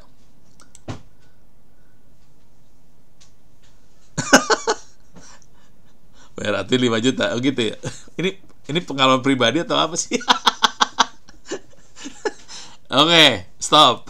Jadi udah kebayang ya, masa lalu kayak masalah Anda ntar kayak gitu loh, hati-hati. Sorry, balik lagi ke dia. Ini ya, keep activities within the legal framework. Ini penting banget karena ini yang tadi kalau data pribadi segitu ya. Tapi kalau yang transaksi elektronik, misalnya urusan e-commerce segala macam, dendanya sekitar 1 M sih maksimumnya sekarang. Cuman kemarin saya dipanggil sama DPR, mereka minta itu dinaikin. Mereka minta masukan ke Ono ya, minta dinaikin. Terus cara si Ono respons kan gelo. Ono kan suka respons, suka gila banget ya. Saya responsnya gini, Bapak Ibu anggota Dewan yang terhormat, jujur nih, ya berterima kasih Republik ini punya undang-undang seperti ini. Cuman kenyataan hidupnya tidak secerah itu sih, karena banyak sekali bangsa ini yang ketipu atau terkena masalah waktu transaksi elektronik, waktu diajukan ke polisi, polisinya nggak ada yang gerak. Jadi jarang banget hacker, attacker yang nyerang kayak gitu bisa dipenjarakan, didenda. Denda jangan banyak-banyak biar banyak yang patuh. Itu banyak aja nggak bisa ditangkap kok pelakunya, mau diapain coba. Yang penting lagi dari insiden ini adalah kita pengen mastiin supaya bisnis atau network operation kita tidak sampai terputus. Ini penting banget. Oke. Ini jujur, ini kejadian sama saya hari ini sekarang, opencourse.itts.acid mati. Gue pusing. Ya karena yang ngoperasiin bukan Ono ya, itu kan temen-temen ISP sih sebenarnya. Cuman gimana ya? Ya maklum dapat gratisan, udah gitu mati kan bingung kita. Matinya gara-gara lambung ngejepret, udah gitu karena korup. Nah terus mau ngomong apa lu udah kayak gitu, gue udah diam aja, ya udahlah nasib. Tapi datanya ada sih, gitu. Beres ya, ini kita punya masalah ini. Cuman data nilai belum gue backup tuh, jadi nilainya belum nggak ada. Mudah-mudahan bisa ke backup bentar. Harddisknya harusnya data bisa keambil mudah-mudahan ya. Dan kita harus bikin report sama rekomendasi yang akurat. Nah ini butuh ilmu nih sebelah sini nih. Oke, terus lanjut cepet aja. Oke.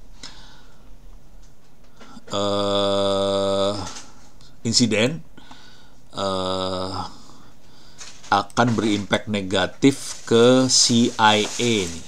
Ini C, confidentiality, integrity, sama availability of data.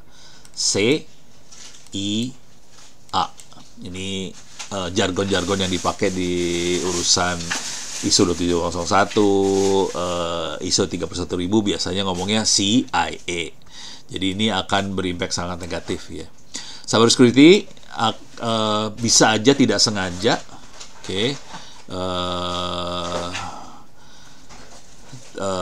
atau sengaja. Jadi ada yang tidak sengaja, ada yang sengaja, gitu ya. Cyber security incident ya. Nah, there are many cyber security incident. New type emerge frequently. US CERT provide kategori. Ya, gitu ya. Ini banyak sih. Saya lanjut dulu biar cepat. Ini adalah kategori-kategorinya. Ada kategori 1, unauthorized access, denial of service, miscellaneous code, improper users, scan probe attempt, investigation, segala macam. Dan jangan khawatir, terutama misalnya yang ini kategori 5 ya, scan probe attempt access. Ini kalau ini ada di aturannya di Undang-Undang Transaksi Elektronik, eksplisit ditulis 6 tahun penjara atau 1 M dendanya, itu ya. Kalau ini adalah lebih ke arah reporting time frame yang di set sama US CERT, Computer Emergency Response Team. Dia kalau ada unauthorized access harus 1 jam, kalau ada denial of service 2 jam, miscellaneous code berapa jam atau hari, improper user 1 week, scan probe 1 month, dan sebagainya. Yang seru adalah ini menemukan ini nggak gampang loh. Sebagian besar di Republik Indonesia ini orang baru tahu karena viral. Nah itu kalau viral kan bisa beberapa bulan kemudian viral. Contoh, data ini jebol. Pada saat jebolnya nggak ada yang tahu. Setelah viral, masuk ke media, baru pimpinannya tahu, wah data gue jebol. Nah ini sebenarnya tidak baik di Indonesia.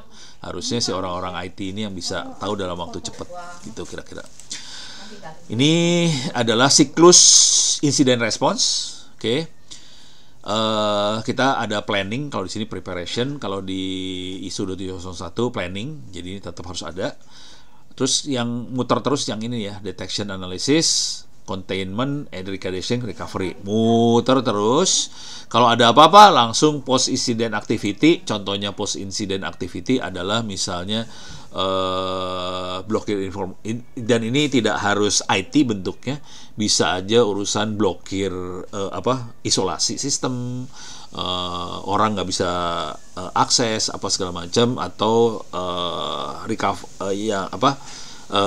hard disk yang bermasalah kita ambil, kita jalanin yang backupnya, kira-kira kayak gitu. Tapi kalau siklus yang jalan terus-terusan yang ini gitu ya, detection sama containment, eradication sama recovery. Containment tuh kira-kira isolasi lah, isolasi sistem. Jadi udah standar banget sih isolasi, mengerase, eradication tuh erase, ngebuang, ngedelete yang masalah, recovery. Cuman waktu isolasi ini jangan lupa backup, karena kita butuh barang bukti sih ntar di pengadilan, sesuai kalau ada pengadilan ya, kira-kira kayak gitu nih. Oke, jadi prosesnya kayak gini. Ini lebih ke incident response, kira-kira kayak gini bentuknya ya. Jadi ada detection, analysis, kemudian ini. Nah, detection analysis itu masuk ke laporan Anda tadi. Ada laporan Anda yang jadi PR itu masuknya yang detection analysis itu. Syukur-syukur containment, eradication, recovery itu lebih ke arah saran. Sebaiknya kalau terjadi hal seperti ini, sarannya seperti apa yang harus kita lakukan. Gitu. Jadi ini masuk dalam laporan semuanya. Oke. Yang awal yang di depan adalah detection analysis, bawahnya adalah containment, eradication, recovery. Gitu ya. Oke. Ini jelasin yang tadi. Oke, saya lompat aja. Ini lebih detail lagi preparation apa yang dilakukan di preparation. Establishing an approach to handle incident, warning banners, information system, terus establishing communication plan to stakeholders. Ini mainan media di sini. Ini harus jago banget. Terus bikin kriteria kalau ada insiden, terus gimana cara kita raport ke authorities, ke pemerintah segala macam, harus lapor sih. Oke. Cuman jujur kadang-kadang mereka juga nggak bereaksi. Ini jujur nih, ini banyak teman-teman suka lapor ke saya, Pono. Ini kementerian yang ini jebol, Pono. Ini gini nih. Deh, oke. Terus saya laporin dong, saya bantuin nih. Gue tembusin di email ke merekanya juga, ke yang lapor, gue tembus di sana. Terus emang kementeriannya ngerespons? Kagak ngerespons. Padahal dia jebol. Sakit hati nggak lu? Aduh, jadi iya ini teorinya sih bagus. Cuman kenyataan hidupnya kadang-kadang nyesekin gitu loh. Itu sih ya, asal sabar-sabar aja. Makanya saya kalau udah plat merah kadang-kadang suka ya oke lah gitu. Kadang-kadang suka kayak gitu soalnya kita laporin sana diem aja. Soalnya di sana, di pihak sananya, di sisi plat merahnya, seringkali yang ngerjain adalah konsultan. Udah gitu kan konsultan selesai dapat duit, proyek kan udah ngilang kan ya. Jadi harusnya dihandle sama orang dalam ya. Orang dalamnya udah sibuk sama kerjaan yang lain, akhirnya dicuekin aja laporan yang masuk. Jadi ini masalah berat ini sebenarnya di kitanya. Oke. Developing process to activate the incident management system. Nah ini jadi harusnya ada yang namanya incident management team, ada tim yang buat manage insiden. Mereka harus aktif pada saat insiden terjadi. Harus, ini teori yang benarnya ya, kira-kira gitu. Gimana caranya supaya tim ini bisa bereaksi dengan cepat? Harus latihan sih. Kayak pemadam kebakaran kan mereka latihan juga. Dan ini juga harus latihan. Maksudnya kita harus latihan kalau ada insiden terus apa yang harus dikerjain. Siapa ngerjain apa, semuanya prosedurnya apa segala macam. Itu harus dilatih sih. Nah, ini urusannya latihan. Nggak banyak lembaga yang ngadain latihan ini, dan kemarin saya sempat ngobrol, nggak ngobrol, maksudnya bukan ngobrol serius ya, nggak sengaja jadi ngobrol soal Bank B itu yang jebol itu. Ternyata 2 minggu atau 3 minggu sebelum jebol mereka bikin latihan sih sebenarnya. Jadi bank sama beberapa ada BSSN segala macam, mereka bikin latihan latihannya persis apa yang akan terjadi itu sebenarnya. Jadi udah dilatih dulu, bukan udah dilatih ya. Waktu latihan mereka pada bingung harus ngapain. Asli kejadiannya kayak gitu. Jadi ini teman-teman yang lapor ke saya kita lagi ngobrol gitu ya. Wah, waktu itu sebenarnya berapa minggu sebelum itu kita latihan nih sebenarnya, pada waktu itu pada bingung semuanya. Yang agak seru adalah kira-kira gini. BSSN di SOP-nya, Standard Operating Procedure-nya, hanya bereaksi kalau itu udah skala nasional. Ya, kalau cuma satu bank yang jebol, dia nggak bereaksi. Itu levelnya lokal, bukan tugas gue. Kalau misalnya ada 10 bank yang jebol, dia turun BSSN. Kira-kira gitu. Seru kan urusannya? Ini kan cuma satu yang jebol. Nah, udah seru dah lu ceritanya. Kira-kira gitu. Jadi kayaknya kita perlu banyak latihan sih, supaya kalau ada kejadian kita siap. Ini juga bisa masukkan ke usaha kecil, menengah, segala macam, private sector segala macam, supaya latihan. Dan ini latihan melibatkan bukan orang IT aja ya, ada orang humas lah, ada semuanya terlibat sih sebenarnya. Tapi harus ada kayak petunjuk dari pimpinan sih, siapa yang harus terlibat. Kita harus punya secure location untuk execute incident response plan. Nah, ini kalau udah ini yang lebih serius banget nih, kayak disaster recovery center segala macam. Disaster recovery center tuh kira-kira kayak ini. Kita misalnya punya tempat buat operasional, buat operasi, data center buat operasional. Cuman kita ada tempat lagi kalau misalnya terjadi masalah, kita punya tempat yang lain. Insiden yang di sini ini kan pelanggaran terhadap kebijakan, policy dan sebagainya kalau insiden ya. Kalau terjadi bencana alam segala macam, ini bisa kita pakai juga sih. Jadi event juga bisa dipakai ke situ. Terus kita harus mastiin semua ini ada siap, gitu ya. Ini kalau di sisi preparation. Kalau di sisi identifikasi ini kayak SOC lah kira-kira. Kita jalanin Security Operation Center, gitu ya. Assigning ownership to an incident, potential incident to incident handler, verifying that reports or event qualify as incident. Jadi harus ada orang yang ahli, yang orang manajemen yang tahu lah. Oh ini memang insiden, okay. Establishing chain of custody using identification, handling potential evidence. Terus harus nentuin ini insidennya seberapa bahaya sih. Terus dia perlu escalate ke pimpinan, ke segala macam kalau dibutuhkan, gitu ya.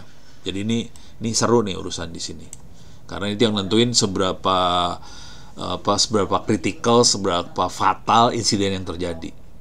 Mungkin kalau di SOC cuma kelihatan oke, ada orang ngejebolin account.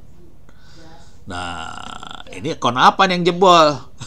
Akunnya admin atau user atau apa, terus dia jebol saya mana, udah masuk saya mana. Nah, ini harus ada si orang IT security-nya yang evaluasi beneran. Oke. Di sini containment ini mengisolasi sih. If accident has been identified, confirmed, team will conduct assessment, contact system owner, business manager, information. Ini to contain the incident, jadi isolasi insidennya. Terus notifying appropriate stakeholder affected by incident. Nah, ini yang jadi masalah, ini ngasih tahu ke stakeholder bahwa terjadi insiden. Yang jadi masalah besar adalah di mana sih namanya? Di Undang-Undang PDP, Pelindungan Data Pribadi. Ini harus dilakukan dalam waktu 3 hari nih. Ya, ngasih tahu ke stakeholder, data Anda jebol, data apa aja yang jebol, ini dilakukan dalam 3 hari. Padahal si pihak manajemen, si kantornya taunya dari viral gitu yang terjadi berapa bulan kemudian. Jadi jujur sebagian besar kementerian, lembaga dan sebagainya sebenarnya melanggar hukum sih. Jadi hukumnya cuma 3 hari, dikasih waktu. Kalau sampai jebol, udah gitu dia harus lapor. Slotnya 3 hari. Oke. Terus Obtaining agreement on action taken may affect ability of service. Ini kalau misalnya service-nya sampai harus putus segala macam, harus ada agreement apa yang harus dilakukan. Terus getting IT representative untuk implementasi prosedur containment tadi ya. Terus, nah ini masalah forensik nih. Bagaimana kita dapetin sama preserving evidence, karena ini urusannya forensik, urusannya ini hukum ya. Terus documenting, backup untuk bisa ngelanjutin terusnya. Terus ini penting banget bagian yang ini urusannya public relation, karena kita harus menjaga trust, kepercayaan. Jadi ini penting banget. Dan jujur waktu Bank B bintang-bintang itu, ini nomor 1 paling atas. Ini taruh paling atas. Yang ini ranking kedua. Asli itu yang terjadi sih. Ini taruh di atas, yang bawahnya ranking kedua. Tapi dikerjain juga sih. Tapi yang ini yang paling atas. Soalnya bank itu sangat tergantung dari kepercayaan. Kalau sampai kepercayaan hilang, duit ditarik, terjadi rush, collapse. Collapse-nya bukan bank itu aja, collapse-nya satu republik bisa collapse. Soalnya kan bank itu kan ngerembet ke bank-bank lain. Ya, kacau jadinya. Gitu. Sekarang eradicating buat ngilangin bisa restore dari backup. Oke. Removing root cause, improving defense, performing VA vulnerability analysis untuk lihat sumbernya dari mana. Cuman kalau yang nggak ditulis di sini kira-kira gini ya, hard disk yang bermasalah diisolasi, dilepas dari sistem, kita pakai hard disk lain yang merupakan backup terakhir. Kalau yang cenderungnya kira ke arah situ. Jadi hard disk yang bermasalah diambil, kita forensik hard disknya buat ngelihat root cause-nya apa. Dari situ, tapi sistem harus tetap jalannya pakai backup terakhir. Gitu kira-kira cara berpikirnya kira gitu. Ini ada lagi nggak? Oh, recovery. Recovery itu balikin sistem itu di restore ke condition seperti aslinya lah kita. Oke. Nah, waktunya ngikutin dari prosedur yang ada. Kira-kira gitu. Oke. Ini kalau paling gampang sih dari backup, di restore.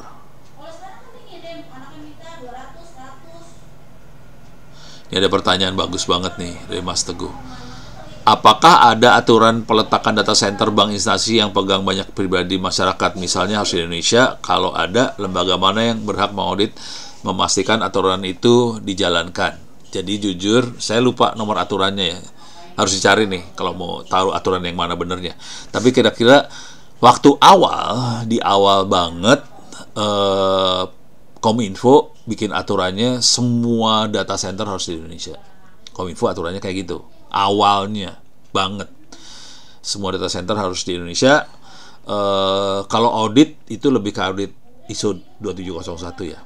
Gitu. Jadi auditor yang kalau ada perusahaan-perusahaan yang bisa ngaudit ISO 2701, mereka yang bisa ngaudit. Cuman dari sisi peletakannya ada di Indonesia. Cuman pada komplain semua. Emang di Indonesia bisa megang kayak gituan? Gitu kan, komplainnya kira-kira gitu. Akhirnya waktu Menkominfo-nya Pak RA teh naon bahasa ininya ya, RA Rudiantara, RA panggilannya RA kodenya. Waktu Pak Rudiantara jadi Menkominfo, dikasih lobang di peraturannya, bisa di luar. Jadi bisa di luar sih. Sekarang kondisinya bisa di luar. Cuman kalau pemerintah cenderungnya kalau bisa di Indonesia, kalau bank bisa di luar. Soalnya bank nggak, ya bank, bayangin banknya kan HSBC, banknya Maybank. Masa datanya di Indonesia, kan pusing kepala dia. Maybank kan Malaysia, HSBC mana Hong Kong atau mana nggak tahu dah. Ya, jadi data center gedenya bukan di Indonesia sih, di negaranya mereka gitu, ada di luar. Sebagian besar, sebagian ada di sebagian data center yang dipakai akhirnya banyaknya ke Singapura sih. Jadi Singapura sebenarnya dapat rezeki gedenya itu Singapura, karena data centernya lebih bagus-bagus di sebelah sana. Cuman data center Indonesia juga udah mulai bagus sih. Kayak IDC kan mereka lagi bangun gedung gede banget sebelahnya. Tahu IDC nggak sih? Ntar gue kasih lihat lah. Ini kenapa